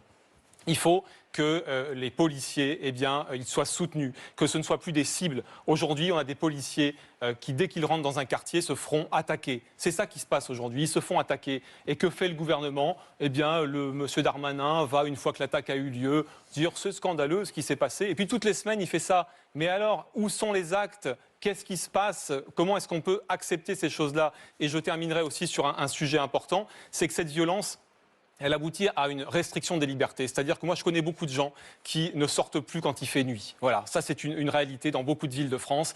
Passé 18 heures, on ne sort plus parce qu'on a peur. On a peur de ce qui peut nous arriver, parce qu'on a un téléphone portable à la main, parce qu'on refuse une cigarette, pour un mauvais regard. Des crimes et des délits, il y en a tous les jours en France, de très nombreux. Et aujourd'hui, il faut mettre un coup d'arrêt à ça. Donc impunité donc totale, c'est ce qui se passe aujourd'hui. Nous, on voit l'impunité zéro. Et on veut également donc des places de prison, des peines exécutées plus rapidement, avec des moyens pour la police, pour la justice, et aider aussi les communes sur la vidéosurveillance, c'est important. Adrien Quatennens, il a raison. Bon, d'abord, parce que comprendre ne veut pas dire excuser. Je crois que c'est important de poser un diagnostic. Il n'y a pas d'ordre public possible sans justice sociale. Et quand on voit que c'est des questions sociales et le pouvoir d'achat qui sont en tête des préoccupations des Français, il y a évidemment un lien. Alors ensuite, sur les questions de sécurité, d'ordre public.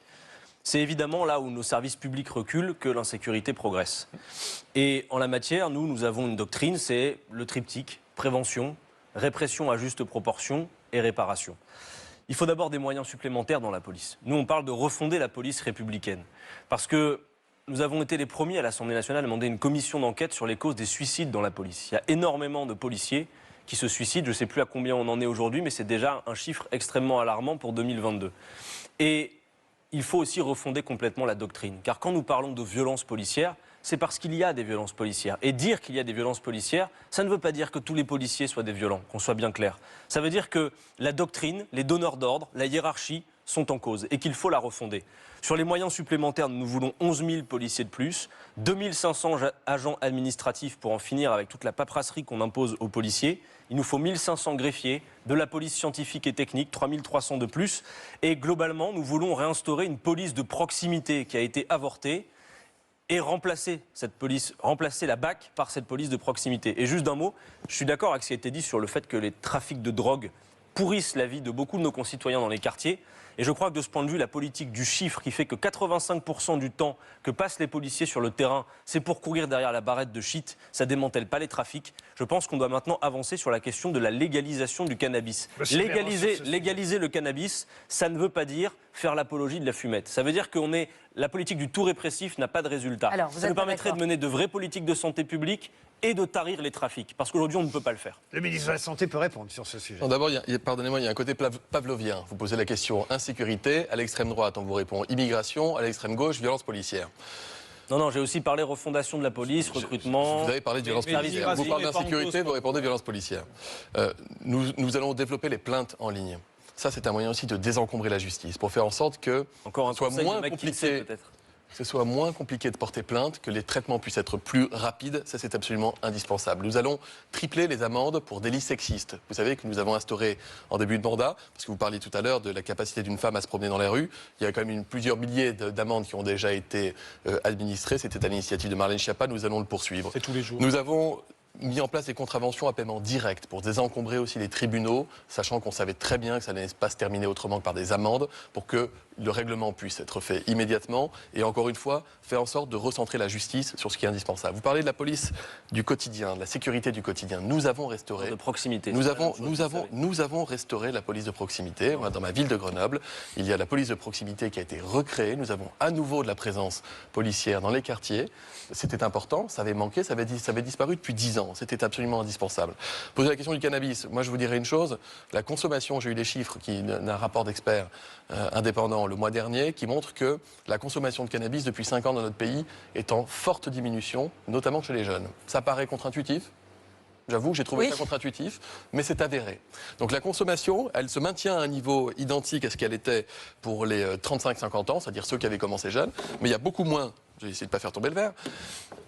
Il y a beaucoup moins aujourd'hui de jeunes qui rentrent dans la consommation de cannabis. Ça veut dire que la politique à la fois de prévention et à la fois le côté répression a quand même un impact là-dessus. Toujours trop de trafic. Monsieur Julien Sanchez, sur l'immigration, Marine Le Pen promet un référendum pour commencer le début de son mandat. Oui, parce que c'est quand même extraordinaire que sur un sujet aussi fondamental, qui fait qu'on accueille chez nous chaque année des centaines de milliers de personnes. 250 000.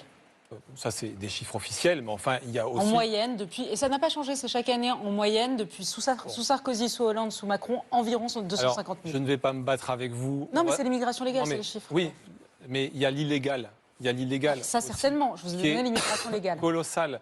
Et parce qu'il n'y a pas de contrôle. C'est open bar. Tout le monde rentre comme il veut ici. Donc c'est ça qu'il faut qu'on arrive à comprendre et à regarder en face. Et ce que je veux vous dire, c'est qu'on n'a pas demandé jusqu'à présent leur avis aux Français. C'est un petit peu comme si moi, ce soir, je m'invitais chez vous avec M. Quatennens et M. Véran, sans être invité, on débarque comme ça. Et puis on vous dit, donnez-nous ce qu'il y a dans le frigo, voilà, on y va et c'est parti. Donc c'est un peu le même schéma, si vous voulez. C'est que, voilà, non, mais vous n'avez pas la possibilité aujourd'hui, puisqu'on ne vous demande pas votre avis. C'est ça quand même qui est extraordinaire, c'est qu'aujourd'hui, on fait rentrer des gens, on ne nous demande pas notre avis, et il faut qu'on ait le sourire, qu'on leur donne de l'argent, qu'on leur fasse les soins gratuits. En plus, Alors répondez, parce que c'est important ce que vous dites. Alors, participent à l'insécurité, et puis il faut qu'on accepte tout ça. Qu'est-ce que, quand vous vous entendez, et l'un et l'autre, Monsieur Sanchez dire cela, qu'est-ce que vous répondez? Est-ce qu'il y a un problème d'immigration en France? On est à 0,4% d'immigration, les chiffres sont stables, vous l'avez dit. La moyenne européenne est à 0,8%. Ce que nous voulons, je reprends le terme que j'ai employé tout à l'heure en début d'émission, solidarité exigeante. Il faut accueillir les gens, il faut bien les accueillir, il faut qu'on soit en capacité de le faire. Occupez-vous des Pour Français ça- d'abord.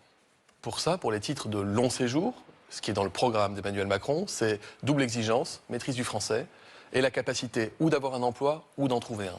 C'est indispensable parce que sinon on entretient des gens qui souvent ont quitté leur pays parce qu'ils ne trouvaient pas de boulot ou parce qu'ils avaient faim ou parce qu'ils étaient en danger ou qui ne se sentaient pas bien chez eux pour plein de raisons et qui arrivent en France. S'ils arrivent en France, qui n'ont pas la capacité de s'intégrer avec le maniement de la langue et qui ne sont pas en capacité ou d'avoir une formation ou d'avoir un emploi, on sait que ce ne sont pas des gens qui seront plus heureux.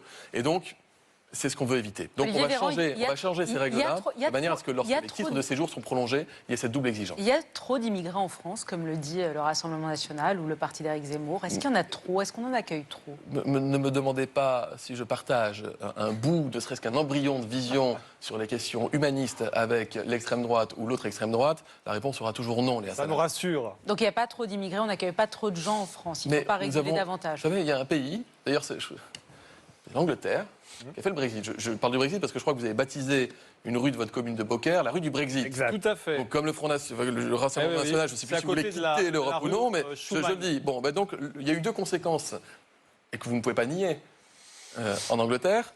La première, c'était l'appauvrissement, avec un manque de matières premières. Et la deuxième, c'est un manque de salariés pour exécuter des tâches et des missions qui jusqu'ici étaient exécutées par des immigrés, mais qui étaient invisibles, parce que ces gens-là sont des invisibles dans les républiques où ils exercent. Et donc, les Anglais se sont trouvés bien embêtés et ont commencé à faire appel à de la manœuvre étrangère. C'est une façon de répondre à votre question. La rue du Brexit? Oui, tout à fait, parce que j'avais Bientôt la rue du Frexit? J'ai dans ma ville, si vous voulez, dans un quartier, la rue Schuman. Donc, je me suis dit qu'aujourd'hui, justement, l'actualité était à la reconquête des libertés. Et je crois que le Brexit était un fait d'actualité indéniable et qui méritait justement qu'on mette en avant ce qui a été fait par un peuple qui a choisi démocratiquement. Je sais que ça ne vous plaît pas et que ça ne plaît pas à certains, mais il y a eu un référendum, les gens ont voté, ils ont choisi de reprendre leur indépendance. Est-ce qu'on doit les juger pour ça ? Donc c'est un fait d'actualité, ça méritait. J'avais une rue à baptiser à côté de la rue Schuman. Je me suis dit, tiens, on va faire un petit pied de nez. On va montrer aussi qu'aujourd'hui, ça n'est pas la même tendance. Adrien Quatennens. Bon, d'abord, il n'y a pas de vague migratoire en France actuellement. Les chiffres que vous avez donnés. Non, mais je vais vous dire, si vous pensez que c'est une vague aujourd'hui, vous allez me dire comment vous allez appeler ce qui peut arriver avec notamment le changement climatique. Je vais vous en parler. D'abord, les mouvements de population, c'est vieux comme l'histoire de l'humanité. Ça a fait l'histoire de l'humanité. En France, il n'y a actuellement pas de vague non seulement, mais qui plus est, la contribution des personnes immigrées, il y a 25 pays de l'OCDE, il y a un rapport qui a été fait qui est très clair. Leur contribution est excédentaire, c'est-à-dire que ce qu'ils payent en impôts, en cotisations, rapporte plus en réalité que ce que coûte leur protection, leur prise en charge. Ça, c'est une chose. Moi, il y a quelque chose qui me gêne beaucoup dans le discours de l'extrême droite depuis des années, s'agissant de l'immigration. On le voit bien dans votre démonstration. Vous avez parlé de la métaphore de « et si nous, on allait chez Laurent et Léa Salamé pour… Vous oubliez toujours les raisons pour lesquelles les gens partent de leur pays. Parce que c'est un angle mort du débat. C'est-à-dire que vous êtes toujours débordant d'idées pour nous expliquer comment les gens ne viennent pas, comment on les repousse. Par contre, jamais vous ne songez aux raisons pour lesquelles les gens partent. À l'heure où je vous parle, c'est 82 millions de personnes qui doivent fuir leur pays pour des causes de conflit ou des persécutions. D'accord ? Il y a des causes au mouvement de population. Les guerres, des accords commerciaux inégaux, dont certains d'ailleurs que vos parlementaires européens signent, qui font qu'on ruine le développement d'économies locales et qu'on pousse à la migration. Et Monsieur Sanchez, votre programme était très pauvre sur la question climatique. Si vous avez lu le dernier rapport du GIEC, le GIEC nous prédit non plus 82 millions, mais 267 millions de personnes qui non pas vont choisir de quitter leur pays, mais ne vont pas avoir d'autre choix que de le faire. Donc il y a deux choses à faire. Traiter les causes des mouvements de population, là-dessus vous n'avez rien à dire, jamais. Et par ailleurs, traiter dignement les gens quand ils sont là. Vous pouvez répondre, monsieur. Oui, simplement, alors, pour traiter les causes, nous sommes pour le co-développement, c'est-à-dire aider les pays à se développer. Mais on ne peut pas à la fois faire du co-développement et accueillir l'immigration que nous ne souhaitons pas avoir chez nous. Ça, c'est une réalité. Ensuite, vous nous parlez de ceux qui fuient la guerre. À un moment, moi je veux bien, mais là on le voit avec l'Ukraine, nous sommes sur, nous avons la même culture, donc qu'ils viennent ici, ça ne dérange aucun. Ah oui, vous faites le tri, vous, c'est vrai, j'avais oublié. Non, les victimes de guerre ne sont pas les mêmes. Vous accueillez tout le monde, donc c'est sûr, il n'y a pas de limite. Ah non, pas du tout. Ne faites pas dire ce que j'ai pas dit. Par contre, vous faites le tri. Oui, parce que le tri que nous faisons, comme vous dites, c'est qu'il est plus logique d'aller dans un pays proche, et donc quand on voit les pays du Golfe qui ont des fortunes, hein, là vous vous attaquez pas à ces fortunes-là, vous. Donc vous êtes même pour tout ça. Mais attendez. Donc, qu'une petite fille afghane ou une femme afghane soit sous les bombes, ça vous émeut pas. Par contre, un réfugié ukrainien, oui. Moi, je fais pas de différence. Et on peut pas accueillir le monde entier, monsieur. Mais est-ce que j'ai dit ça? Est-ce que j'ai dit ça? Qui a dit ça ici, à part vous? Si, vous dites qu'on a vocation à accueillir tout le monde. À traiter les causes pour faire en sorte que les gens n'aient plus à partir de chez eux, ce à quoi ils aspirent d'ailleurs. Tout à fait. Et quand les gens mais je ne vous ai pas dit le contraire. Et quand les gens sont à nos frontières et quand ils sont là, les traiter humainement. Si vous supportez que 50 000 personnes aient péri dans la mer Méditerranée depuis le début des années 2000, ça vous regarde. Moi, je ne le supporte pas. Mais monsieur, il y a des pays beaucoup plus proches des leurs que nous. Pourquoi est-ce qu'ils iraient en France? Vous avez raison, mais d'ailleurs, vous savez que la grande majorité des mouvements de migration ne se font pas sud-nord.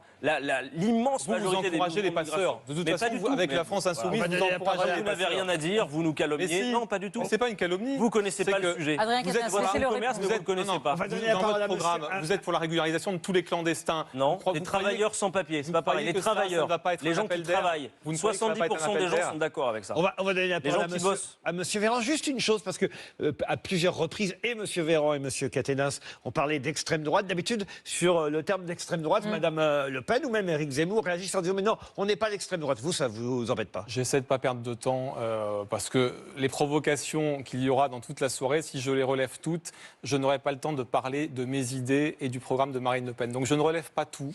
Tout le monde sait que nous ne sommes pas d'extrême droite, mais si ça leur fait plaisir... C'est qui alors l'extrême droite aujourd'hui? Mais l'extrême droite, en général, elle ne participe pas aux élections.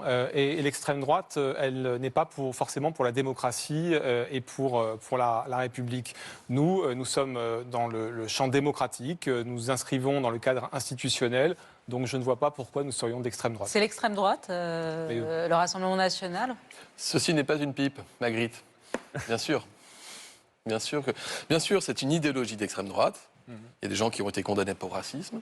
Des gens que vous avez embauchés qui viennent de Génération Identitaire, qui est une mouvance qui n'est même pas qu'une mouvance idéologique. Donc vous êtes pour la discrimination à l'embauche, c'est ça? Il ne faut pas embaucher des gens quand ils n'ont pas les idées que vous avez?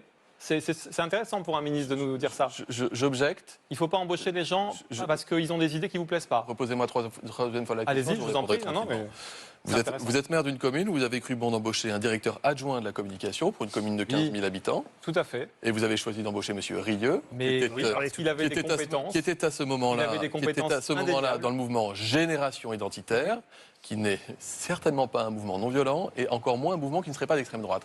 Donc vous avez fait par vos choix. Mais vous savez, Julien Sanchez, en 2002, j'étais aide-soignant. Vous étiez salarié du Front National. En 2010, j'étais médecin. Vous étiez salarié du Front National. Vous avez fait toute votre carrière politique, c'est votre droit, c'est votre choix. Oui. Nous n'avons pas les mêmes parcours, nous n'avons pas les mêmes origines professionnelles de ce point de vue-là. Ni la même fiabilité. Je comprends avec le temps. Si la question qui est posée, c'est est-ce que votre idéologie est une idéologie d'extrême droite, historiquement, socialement, humainement, politiquement parlant, la réponse est oui. Non, mais on a compris en tout cas que vous étiez pour la discrimination à l'embauche et on le note ce soir officiellement sur le plateau de France 2. C'est très bien, bravo.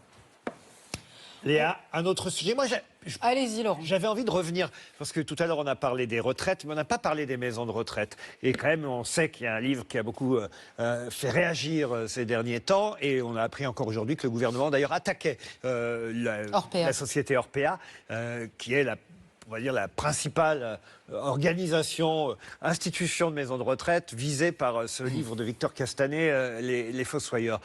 Qu'est-ce qu'on propose au Rassemblement national? Je sais qu'à la France Insoumise, on parle plutôt de nationaliser les institutions et les maisons de faire en sorte retraite. que ce soit plus à but lucratif, en tout cas. On nationalisera pas tout, mais plus à but lucratif. Monsieur Véran répondra, mais vous? Oui, nous considérons que les conditions parfois dans lesquelles vivent un certain nombre de personnes sont indignes. Donc nous sommes pour favoriser le maintien à domicile au maximum, c'est-à-dire qu'il faut des moyens pour cela évidemment. Il faut favoriser l'aide à domicile, il faut axer et accentuer les politiques qui sont faites sur ce sujet-là, parce que vous avez beaucoup de personnes âgées qui vont en général dans les EHPAD la mort dans l'âme, parce qu'ils ont envie de rester chez eux le plus longtemps possible, ils ont envie de continuer à vivre dans leur maison. Et lorsque c'est possible, on dit qu'il faut faire le maintien à domicile au maximum. Ensuite, pour les EHPAD, il y a un certain nombre de solutions qui ont été proposées. Je pense notamment à certaines familles qui demandaient à ce que, par exemple, des caméras puissent être installées. Et je pense que c'est aussi une solution qui peut être envisagée. Caméras dans les chambres des pensionnaires. Voilà, c'est ce qui a permis d'ailleurs de voir dans un certain nombre, quand les familles sont volontaires évidemment, et lorsque ce sont elles qui le demandent, on ne va pas leur imposer ça, mais ça a permis justement de voir des mauvais traitements, ça a permis de faire la lumière là-dessus, et je pense que ça c'est une politique qui est importante à avoir, le soutien aux familles, le soutien au maintien à domicile, qui n'est pas assez favorisé en France. Comment on s'en est pas aperçu avant, monsieur Véran? On sait qu'il y a des difficultés très importante. Je pourrais vous en parler d'un point de vue professionnel, mais je suis pas là pour ça. Mais je l'ai vécu. On était 2 aides-soignants la nuit pour 100 résidents d'un EHPAD de 4 étages. Comme ministre de la Santé. Mais ce que je vous dis, c'est que je n'ignore pas, non, ni comme ministre, ni comme citoyen, ni comme soignant, que ça peut être extrêmement dur de travailler, d'exercer en EHPAD. Mon premier mot, il est pour les soignants qui exercent parce qu'ils ont une sacrée vocation et que c'est un métier qui est difficile. C'est le métier le plus difficile, le moins reconnu socialement, le moins bien payé que j'ai exercé dans ma vie. J'ai un profond respect pour eux et je ne veux pas qu'ils se sentent, entre guillemets, salis par la polémique actuelle, qui est une polémique réelle. Nous avons diligenté avec Brigitte Bourguignon, avec Olivier Dussopt pour Bercy, une enquête des 2 inspections générales des finances et des affaires sociales. Nous avons reçu un rapport. Le rapport nous a semblé suffisamment sérieux sur les accusations qui sont portées contre le groupe Orpea pour que nous saisissions le procureur de la République en faisant ce qu'on appelle un article 40. Maintenant, c'est une affaire de justice qui devra se prononcer. Sur le fond, ce que nous avons fait, d'abord, nous avons recruté plus de 10 000 soignants supplémentaires en EHPAD. Ça faisait longtemps que ce n'était pas arrivé. Nous avons créé ce qu'on appelle la 5e branche dans la sécurité sociale. Je n'ai pas envie d'être technique, mais sachez que ça veut dire qu'à partir de l'année prochaine, il y a 2,5 milliards d'argent en plus dédiés aux personnes âgées en perte d'autonomie pour pouvoir faire des dépenses nouvelles. Ça, c'est important. Et dans le programme d'Emmanuel Macron, il y a un dispositif qui s'appelle Ma Prime Adapt, qui permettra de pouvoir adapter son domicile quand on est âgé pour pouvoir y rester plus longtemps. Olivier Véran, vous le savez, vous aviez promis, Emmanuel Macron avait promis la grande loi dépendance avec beaucoup plus de moyens. C'est ce que vous avez fait. Vous n'avez pas rien fait, je ne dis pas ça. Mais les choses, vous les avez faites au rabais, vous le reconnaissez, avant que le scandale n'explose. Non, pardonnez-moi, il ne faut pas confondre 2 choses. Il y a le contrôle des établissements existants et il y a ce que nous avons commencé à déployer, massif, à destination des personnes qui sont en perte. Ce que je veux dire là, c'est que les contrôles n'étaient pas suffisants. Il faut qu'un livre sorte pour qu'un scandale éclate. Il y a des contrôles qui sont diligentés. Il y avait des contrôles d'ailleurs sur cette EHPAD qui avaient été faits quelques années auparavant. Le livre parle de 2018-2019, je crois que c'est là que l'histoire s'arrête. Je suis en train de vous dire ce que nous avons fait depuis que nous sommes au pouvoir et en responsabilité. Ce qui s'est passé avant est sans doute différent. Nous allons recruter 50 000 soignants supplémentaires pour les EHPAD. Nous avons commencé à les former, parce qu'il ne suffit pas de dire on va les créer, il faut pouvoir commencer à les former sans attendre. Et nous augmentons de 2 heures le temps d'aide à domicile. Nous avons mis en place dans ce mandat le congé proche aidant pour permettre aux familles de rester plus longtemps auprès des personnes fragiles autour d'elles. Vous savez, c'est rare qu'on ait d'abord identifié un financement avant d'identifier les modalités de les dépenser. Ce que je vous dis, c'est que la 5e branche, c'est tous les ans 2,5 milliards en plus qui arrivent pour les dépenses. Et nous avons, dans le cadre du dernier budget de la sécurité sociale du quinquennat, développé ce qu'on appelle les forfaits qualité. Nous augmentons les salaires aussi des soignants dans les EHPAD. Nous augmentons ce qu'on appelle la gouvernance médicale pour qu'il y ait plus de temps de médecin. Nous développons des infirmières de nuit dans les EHPAD pour que, quand une personne âgée a un problème de santé, on ne soit pas obligé d'appeler le SAMU à chaque fois, qu'il puisse y avoir des soignants type infirmiers qui soient présents sur place. Donc ça bouge. Mais Le véritable souhait des Français, si vous posez la question à 100 Français, il n'y en a pas un qui vous dira « moi je voudrais aller à l'EHPAD ». Et ils vous disent tous « je veux rester à la maison le plus longtemps possible ». Donc l'enjeu n'est pas d'ouvrir 100 000 places d'EHPAD, ça c'est dans le programme de Mme Le Pen. L'enjeu, il est de mettre tous les moyens possibles et imaginables pour permettre aux Français de vieillir chez eux dans de bonnes conditions. Logement adapté, ma prime EHPAD, soignants à domicile, les aides à domicile, les proches près de chez soi, avec soi, c'est-à-dire les congés proches aidants. Adrien Cavenas. Notre système de santé, il a été admiré pendant des décennies et il subit depuis 20-30 ans les privatisations, la libéralisation. Le simple fait que le budget de la sécurité sociale soit en fait une enveloppe fermée a priori, et il faut faire rentrer les dépenses dans enveloppe fermée, ça s'appelle l'ONDAM, ça il faudrait le supprimer. Sur la question des EHPAD, moi je veux rendre hommage à ma collègue Caroline Fiat qui a fait un tour complet des EHPAD de France et qui a déposé un rapport extrêmement complet qui nous permet d'établir le besoin à 300 000 personnes pour le médico-social et les EHPAD. Parce qu'aujourd'hui, de fait, vous avez des personnels qui se trouvent dans une situation où ils font de la maltraitance institutionnelle sans le vouloir par la pression qui leur est mise. C'est pareil à l'hôpital. On a à côté de nous le ministre de la Santé, encore en fonction à 7 heures. C'est un quinquennat dans lequel on a fermé 17 000 lits à l'hôpital. 5 900 rien que pendant la période de pandémie. C'est vrai, ça. Donc il faut... Ben oui, c'est vrai. Olivier Véran, parce que ça, c'est vraiment le sujet. Gardez votre temps Non, mais de parole, attendez, parce juste- que c'est vrai que j'ai vu le tweet de Mais M. attendez, Mélenchon. je regarde là les temps de parole, Non, ça mais va. c'est non vrai Oui, ou mais vous pas avez un peu moins que les autres. Donc, Oui, mais juste- j'ai 25 minutes, donc ça va. Ne vous plaignez pas, c'est moi qui vais faire votre porte-parole. Allez-y, Juste, Laurent. c'est moi qui vais prendre le temps, comme ça M. Véran va répondre. C'est vrai que quand j'ai vu le tweet de M. Mélenchon, je me suis dit, quand même, est-ce que c'est vrai? M. Véran va pouvoir répondre. M. Mélenchon a tweeté « Je propose d'arrêter de fermer des lits d'hôpitaux ». Macron en a fermé 17 000 en 5 ans, vous venez de le dire, dont 5 700 en pleine crise sanitaire. Il nous faut Il du faut en personnel. finir avec cette vision de 80 000 l'hôpital sont entreprise. Alors, 2 points. D'abord, ce n'est pas le rapport de Mme Fiat, députée insoumise, c'est un rapport conjoint avec une députée de la majorité, Monique Iborra. Vous avez raison. Et hélas, cette commission d'enquête, bien faite par ailleurs, n'a pas auditionné Orpea. Donc il n'y a aucun rapport avec la choucroute. Nous sommes partis d'une situation où il y avait 0,6 temps de soignants par résident en EHPAD. Nous allons arriver à 0,8 temps de soignants par EHPAD, ce qui veut dire que les choses ont évolué. Vous dites que rien n'a été fait, c'est 30% de soignants en plus. Pour moi, ça ne veut pas rien dire. Mais ce chiffre, Sur on les chiffres- entend sur les chiffres des depuis le hôpitaux. début de la crise Sur Covid. les chiffres Est-ce des que vous hôpitaux, avez il y a- fermé 17 000 lits, oui ou non? Il est factuel de dire En qu'il y a eu 5 des ans. dizaines de milliers de lits qui ont été fermés dans nos hôpitaux depuis 30 ans. Parfois parce qu'on a développé la chirurgie ambulatoire. Parfois parce qu'on a ouvert des hôpitaux de jour. Parfois parce qu'on a réussi à réduire les durées Depuis d'hospitalisation. 5 ans, le chiffre que donne Jean-Luc Mélenchon est-il 17 vrai 000 en un ou quinquennat. est-il vrai ou faux? Le chiffre de M. Mélenchon est non seulement faux, et mal interprété, et sciemment. Dire que pendant la crise sanitaire, on n'aurait eu que ça à faire d'aller fermer 5000 lits, alors que nos soignants se battaient pour ouvrir des lits de réanimation partout, que nous avons restructuré tous les lits de soins de suite pour les transformer en lits non-Covid, les lits non-Covid en lits Covid, etc., dans le public et dans le privé. Non, ce qui s'est passé, et le décompte analytique formel, c'est que lorsqu'un malade contagieux est dans une chambre double, la chambre n'est plus double, elle est simple.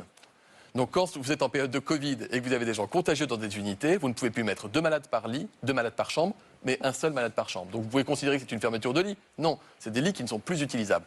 Autre chose, lorsqu'il a fallu monter à 10 000 lits de réanimation dans nos hôpitaux, on a dû transformer des lits d'hospitalisation classiques ou des blocs opératoires pour les transformer en lits de réanimation. Ça nécessite plus de personnel, plus de moyens, et donc il y a eu des réorganisations de structures. Ce que je peux vous dire, c'est Plus que de personnel, mais ils en virent avec le pass vaccinal. le Ségur de la santé.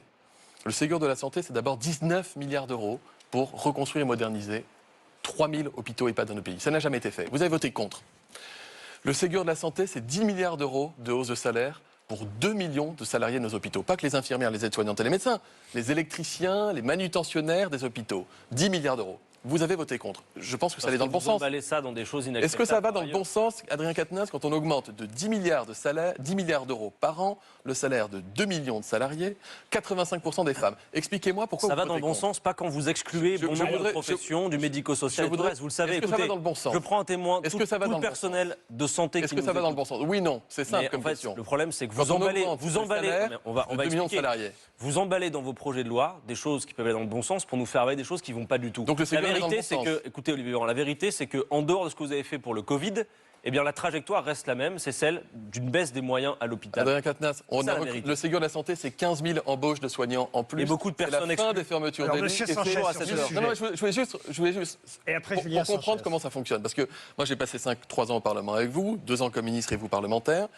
Vous avez voté contre des textes où je n'ai jamais compris pourquoi. Mais je vous l'explique. Dès lors que ça va dans le bon sens, qu'est-ce qui vous coûte de dire que nous serions capables, nous, avec le président de la République, Mais de faire des choses qui vont dans le Monsieur bon Véran, sens si la pour le pays? situation exige de cuisiner un gros gâteau et que vous m'offrez que 3 miettes, je ne vais pas vous dire que je suis d'accord avec vos 3 miettes. Alors, c'est Il nous intéressant. faut 100 000 soignants de plus à Je l'hôpital. vais Voilà aller- la vérité. je vais aller un peu plus loin. Vous connaissez la Je vais souffrance aller un peu plus Moi, je veux loin. dire, la semaine dernière, j'étais dans un CHU. Je rencontrais une infirmière. Parce que M. Macron, dans sa lettre aux Français, il règle le sort de l'hôpital en 3 mots. Hein. Nous avons investi dans l'hôpital, virgule, on passe à autre chose. La souffrance à l'hôpital, vous êtes quand même mieux placé que moi, a priori, pour la connaître. La vérité, c'est qu'il y a des gens qui me disent, si vous n'y arrivez pas, si vous ne gagnez pas l'élection, dans les 5 ans qui viennent, j'aurai rendu ma blouse parce qu'on est pris à la gorge. Voilà la vérité. Et c'est vous le ministre de la Santé, c'est pas moi à cette heure, d'accord? Ok, donc Adrien Quatennens, je Et après, Julien je redis quelque De chose. façon très courte. La France monsieur le Insoumise nous avait demandé d'augmenter de 300 € le salaire des infirmières et des aides-soignants dans nos hôpitaux. On a fait le calcul, ça coûte à peu près 3,5 milliards à l'État. On n'en dépense pas 3,5 milliards, on en dépense 10 milliards, et vous votez contre en considérant que c'est Mais insuffisant. quand il faut en dépenser 200 Quelle est la logique milliards en Monsieur aide Quatennens, Gardez un peu finissent de dans temps les pour postes un autre des Vous n'avez milliardaires, aucune ça me raison. minutes de temps de D'autant parole. que M. Sanchez va sûrement lui aussi avoir des choses à dire à Olivier Ce Véran. que dit Emmanuel Macron est tout à fait exact. C'est pas pour solde de tout compte, le Ségur. Il faut travailler la qualité de vie au travail. Il faut travailler l'évolution dans les métiers et les carrières. Une aide-soignante qui a 15 ans de boutique, qui a envie de devenir infirmière, aujourd'hui, on lui dit il faut aller payer les études, quitter l'hôpital, arrêter le salaire, retourner à l'institut et faire 3 ans comme si vous partiez à zéro. Non, désormais ce sera 2 ans, on va financer, etc. Donc on fait évoluer les métiers et les compétences. Les soignants ont retrouvé du sens dans leur mission pendant cette crise sanitaire. Il est fondamental que nous les aidions. Julien Julien Sanchez. Sanchez. C'est un plan de 20 milliards d'euros dans le programme de Mme Le Pen, un plan de soutien d'urgence pour la santé de 20 milliards d'euros. Oui, pourquoi? Parce qu'aujourd'hui, la France entière est un désert médical. Et je crois que ça n'a pas été traité par ce gouvernement. Parce que le Ségur de la santé, évidemment, il y a des choses positives dedans. On ne va pas dire le contraire. Il ne faut pas être de mauvaise foi non plus. Vous avez voté contre aussi. Hein. Non, mais j'ai dit, il y a des bonnes choses. Je vous dis comme M. Quatennens, c'est-à-dire que vous l'enrobez avec beaucoup de choses. Il y a des bonnes choses dedans, mais il y a aussi beaucoup de choses Le reste à charge négatives. zéro, voter Et contre. beaucoup de choses qui ne vont pas assez loin. On rappelle que les soignants sont encore payés 10% en dessous de la moyenne européenne. Et ça n'a pas été réglé totalement par le Ségur. Donc il faut aussi reconnaître que les soignants, comme les enseignants, sont largement payés en France en dessous de la moyenne européenne. Et ça, ce sont des choses qu'il faut rééquilibrer. Parce qu'il faut que tout travail mérite salaire. Et je crois qu'aujourd'hui, les soignants ne sont pas assez considérés. Donc il y a effectivement chez Marine Le Pen un plan pour l'hôpital. Parce que, En réduisant les postes administratifs? oui. Oui, parce que le but n'est comme dans l'éducation nationale, le but n'est pas d'avoir, et dans la police également, le but n'est pas d'avoir que des administratifs. Le but est d'avoir des gens qui nous soignent et de pouvoir rendre à l'hôpital ses moyens. Moi, je suis fils d'aide-soignante et mon père travaillait aussi dans un hôpital. Vous voyez, donc j'ai pu voir pendant des années l'évolution négative, les regroupements d'hôpitaux, les économies d'échelle qui ont été faites, mais en cassant le service public, les maternités qui sont de plus en plus éloignées, les services d'urgence également qui voient leurs moyens fondre. Et ça, quand on est attaché à la santé, on ne peut pas le laisser passer ou le laisser faire ou le laisser dire. Il faut justement remettre des moyens parce que la santé, c'est un bien précieux. Et aujourd'hui, le compte n'y est pas. Donc je pense que c'est vraiment avec la justice, avec la police, la santé est un domaine, et on l'a vu avec cette crise sanitaire, où des moyens doivent être mis et où un effort supplémentaire doit être fait. Il y a eu le Ségur, il faut aller au-delà encore. Messieurs, il nous reste quelques minutes pour parler du sujet qui nous occupe depuis un mois jour pour jour, depuis le début de l'agression, de l'invasion de l'Ukraine par Vladimir Poutine et le régime russe. On connaît, on ne va pas refaire, on connaît les positions de Marine Le Pen et de Jean-Luc Mélenchon avant le début de cette guerre, où vous ne pensiez pas... Vous pensiez qu'il ne le ferait pas et vous aviez tout le monde. Des mots tout le monde. Très favorables à l'endroit de Vladimir Poutine, notamment ici. Et puis tous les deux, vous pensiez, et l'un et l'autre, et Jean-Luc Mélenchon et Marine Le Pen, que la Crimée notamment était russe et que c'était normal. Et vous disiez, vous, Adrien Quatennens, la prétendue menace russe est inventée, elle n'existe pas. Comme vous disiez François ça. Hollande, comme beaucoup de gens. François Hollande, il n'a jamais dit que la prétendue... La menace russe n'existe pas, c'est du François Hollande, par exemple. Mais bon, bref, j'ai peu de temps de parole. Mais vous avez peu de temps de parole. Alors maintenant, ma question, elle est simple. Là, il y a la guerre. Mariupol, vous avez vu les images. La ville est dévastée, elle est rasée à 90%. Volodymyr Zelensky demande des armes, on lui en donne. Depuis le début de la crise, on lui en donne, ce qui ne fait pas de nous des co-belligérants, mais on lui en donne. Vous ne voulez plus livrer des armes aux Ukrainiens. Si vous êtes élu dans 2 semaines, il n'y a plus d'armes pour les Ukrainiens. Ah ben, on n'a jamais voulu, pour la simple et bonne raison que nous voulons privilégier depuis le début de cette crise la voie diplomatique. Fournir des armes défensives, c'est-à-dire gilets pare-balles et autres armes qui permettent de se défendre. Ça oui, évidemment. Mais fournir des armes offensives, c'est devenir un co-belligérant, c'est faire une déclaration de guerre à la Russie. Et je crois qu'il y a d'autres moyens. Je crois que les Français ne voudraient pas que 2 pays qui disposent de l'arme nucléaire commence à entrer en guerre. Ce n'est pas la position du Rassemblement national. Nous sommes, encore une fois, pour la voie diplomatique et nous pensons que les efforts ne sont pas suffisants en la matière et que peu de choses ont été faites dans ce domaine-là. Donc vous ferez quoi? Si Marine Le Pen est élue, elle appellera Vladimir Poutine et elle lui dira maintenant il faut arrêter? Bah, écoutez, ça semble un peu caricatural, mais... Non mais expliquez-nous, parce que là, tous les efforts diplomatiques sont faits par plusieurs pays, pas seulement par l'Union européenne, par les Turcs, par les Israéliens. Ça ne marche pas. Moi, je ne suis pas convaincu que tous les efforts soient faits aujourd'hui. Non, je ne le pense pas. Je pense qu'il ne faut pas avoir de prisme idéologique. C'est-à-dire quand on rencontre deux personnes, comme dans toute situation humaine, 2 personnes qui sont en conflit ou en guerre, eh bien, on n'est pas avec un prisme déformant. On reçoit les personnes, on entend leur point de vue et on essaie de faire arriver à un compromis et à un accord. Nous pensons que ce n'est pas ce qui a été fait aujourd'hui. Et vous pensez que vous pourrez l'obtenir, cet accord, davantage avec Marine Le Pen qu'avec Emmanuel Macron? Nous ferons le maximum pour, oui. Et quant à ce que vous disiez sur une amitié de Marine Le Pen pour Vladimir Poutine... Je n'ai pas dit une amitié, j'ai dit des mots encourageants et notamment des photos de Marine Le Pen avec Vladimir Poutine dans ses tracts. Parce que dans ses tracts, elle montre les chefs d'État qu'elle a pu rencontrer. Elle a rencontré aussi des chefs d'État africains. Elle a rencontré des chefs d'État dans plusieurs pays du monde, et y compris d'ailleurs des ennemis de la Russie. Lorsqu'elle rencontre des chefs d'État, ça montre qu'elle a une stature présidentielle. Et je ne vois pas pourquoi on lui en fait le reproche, puisque Emmanuel Macron a rencontré Vladimir Poutine, François Fillon aussi, Nicolas Sarkozy aussi. C'est le rôle d'un homme d'État ou d'une femme d'État de rencontrer des chefs d'État. Olivier Véran, vous entendez ce que dit Julien Sanchez. Il faut œuvrer pour la diplomatie et ne pas donner d'armes. Nous donnons des armes. D'abord, ce n'est pas la France, c'est l'Europe. Je ne voudrais pas qu'on ait l'impression, le sentiment que la France ne ferait pas partie de l'Europe. C'est l'Europe qui agit et l'Europe qui protège. C'est-à-dire, c'était la volonté du président de la République que de monter une Europe de la défense. C'est là que vous aviez d'ailleurs réagi en parlant qu'il y avait une prétendue menace russe. Il avait bien raison de vouloir monter une Europe de la défense. Nous envoyons des armes défensives, nous envoyons des armes létales. Nous répondons à la demande des Ukrainiens, mais nous n'envoyons pas d'armes offensives, actives, puisque ce serait effectivement, ça correspondrait peu ou prou à une déclaration de guerre. Je voudrais dire, sans exacerber la polémique, mais il faut pouvoir le dire, parce qu'il faut dire les choses en transparence, que mes 2 co-débatteurs n'ont pas une relation très claire avec la Russie. Vous avez d'ailleurs ça en commun. On a vu un rapport à la science, un rapport aux chiffres, un rapport à la République, qui parfois se rejoint, Vous n'êtes pas au niveau. qui n'est pas mon rapport, et vous avez des relations qui ne sont pas très claires avec la Russie.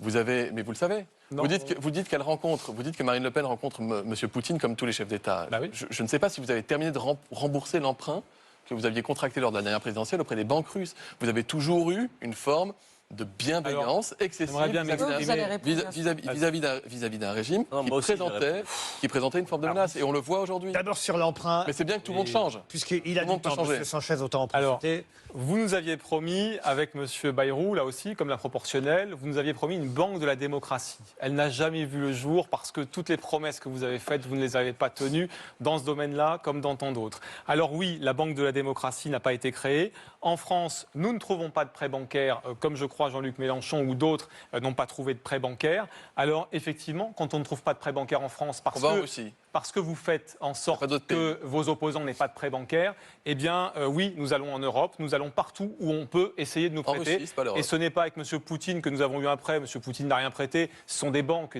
privées. Donc arrêtez un peu le délire là. Je vais volontairement mettre de côté le fait que ça fait quand même 10 ans que Jean-Luc Mélenchon alerte sur le fait que la question des frontières, quoi qu'on en pense, risque de faire naître des conflits et qu'il vaudrait mieux le traiter diplomatiquement que de voir des conflits s'envenimer. Je vais même mettre de côté le fait que, bizarrement, tous ceux qui nous disent que la question de la sortie de l'OTAN est hors sujet n'ont rien à dire quand M. Zelensky lui-même aujourd'hui met la question du refus de l'adhésion de l'OTAN comme une des conditions possibles pour trouver un accord de paix ça montre bien qu'on n'est pas à côté du sujet. Je vais vous dire tout de suite, Olivier Véran, que l'extrême droite française ait des accointances de fond idéologiques avec la Russie de M. Poutine, c'est une certitude. En revanche, nous, pro-Poutine n'est pas dans nos moyens. Nous sommes des écologistes, des anticapitalistes. Il y a un front anti-guerre en Russie, ce sont nos amis. Voyez-vous, les amis de Jean-Luc Mélenchon en Russie sont des opposants à Vladimir Poutine qui risquent 15 années de prison pour les positions qu'ils prennent dans nos meetings où nous les faisons intervenir à distance. Vous voyez, donc pro-Poutine n'est pas dans nos moyens. Simplement, si on ne peut plus avoir une analyse géopolitique de la situation qui consiste à dire aussi que l'extension toujours plus à l'est de l'OTAN a contribué à la situation qu'on a, c'est sans aucune ambiguïté. Vladimir Poutine est le seul responsable. C'est lui qui a choisi la guerre. C'est lui qui viole le droit international. C'est lui que nous condamnons donc. Maintenant, moi, que faire? Parce que c'est ça la question que vous posiez. C'est qu'est-ce qu'on fait maintenant? Évidemment, je pense que personne ne veut mettre le doigt dans quelque chose qui pourrait nous emmener, vous l'avez dit vous aussi, vers un embrasement généralisé. Alors comment on les aide concrètement et comment on fait avancer les choses? Il faut taper durement au portefeuille les oligarques autour de Vladimir Poutine et isoler Vladimir Poutine. Davantage que de faire des sanctions tous azimuts qui risqueraient de solidifier le peuple russe avec le pouvoir que choisit la guerre. Juste une chose, on ne peut pas trop les taper au portefeuille, les oligarques russes. Vous savez pourquoi? Parce que l'argent de beaucoup d'oligarques russes se trouve dans des paradis fiscaux européens.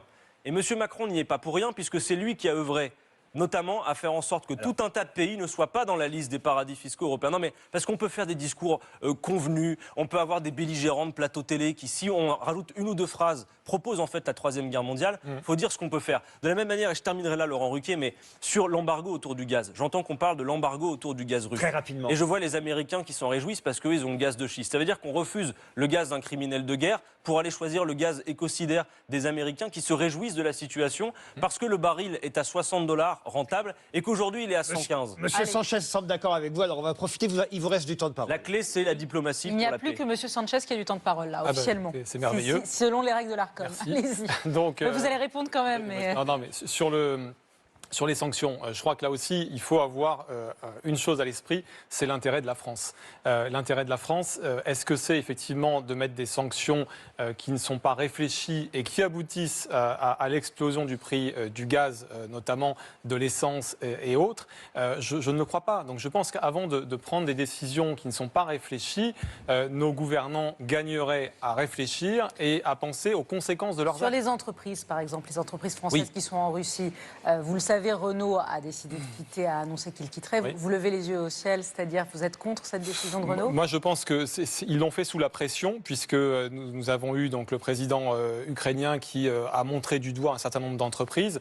Je crois que là, ce serait irresponsable de demander aux entreprises de le faire pour plusieurs raisons. Et ce serait aussi se tirer une balle dans le pied, très rapidement, je vous le dis.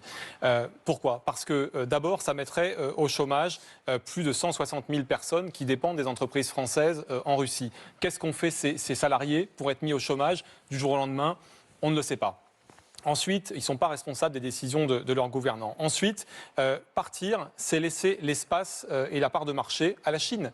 Et la Chine le dit, elle dit, mais profitons du départ de ces entreprises européennes, parce que les dirigeants européens sont idiots, les dirigeants, donc les gouvernants, eh bien allons-y et investissons le marché russe, plaçons-nous. Et donc en partant, on laisse la place à la Chine qui, elle, va conquérir le marché, va nous remplacer, et puis quand on voudra revenir, eh bien la place sera prise. Si je vous entends bien, on ne livre pas d'armes, on demande aux entreprises françaises de rester, donc en fait... on ne fait rien, quoi. On essaye de rétablir le dialogue diplomatique. Il y a la diplomatie et comme le disait M. Quatennens, il y a les sanctions sur les oligarques qui sont la sanction la plus efficace parce que ce sont eux qui sont responsables des décisions qui sont prises. Donc à un moment, il faut frapper sur les responsables et pas sur le peuple. Le peuple, qu'est-ce qu'il peut, le peuple? On va mettre au chômage 160 000 Olivier personnes. Véran, répondez. D'abord, nous demandons aux entreprises françaises de ne plus investir dans de nouveaux projets en Russie. Un certain nombre d'entreprises ont quitté la Russie, d'autres considèrent que si elles partaient, leurs entreprises seraient immédiatement nationalisées par les Russes, ce qui peut être le cas de Total, par exemple. Et là, on perdrait sur tous les volets. Donc, il faut être extrêmement attentif à ces questions, mais de manière résolue, ne pas participer à l'économie de guerre russe. Ça, c'est absolument fondamental.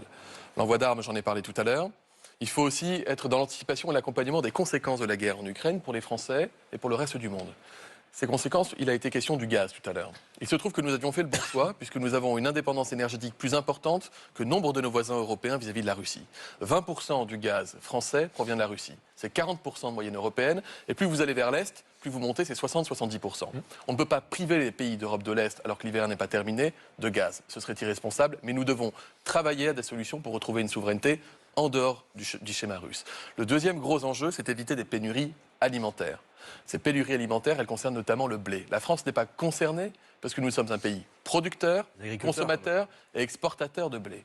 En revanche, il peut y avoir une menace qui concerne l'Afrique subsaharienne et notamment l'Égypte. Si on se souvient bien, le printemps arabe avait démarré, ce grand mouvement social très fort avait démarré sur les questions agricoles. Donc nous devons faire attention. Et le président de la République, cette fois-ci c'est en tant que président de la République, Emmanuel Macron, a pris la tête d'une coalition européenne pour travailler justement en vue d'éviter des pénuries alimentaires dans cette région du globe. Vous voyez, il faut avoir véritablement un esprit à 360 pour être à la fois dans l'accompagnement, lutter contre la guerre et anticiper les conséquences pour nous et pour nos voisins.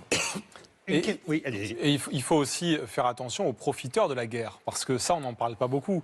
Mais sur le gaz, il y a des pays qui fournissent le gaz et qui profitent de la crise russe pour augmenter leur prix. Ça, c'est un scandale aussi. Et il faut le dire, le faire savoir quel pays, parce que on ne peut pas demander à certains d'avoir une morale et une éthique et à d'autres de profiter de la crise actuelle. C'est ce qui se passe avec certains pays. Nous demandons que ces pays mettent le gaz au prix moyen de ces 10 dernières années et qu'ils arrêtent de profiter de la situation pour vendre plus cher le gaz actuellement. Quant aux sanctions, et j'en termine là-dessus, nous avons déjà eu des sanctions de l'Union européenne contre la Russie dans le volet agricole.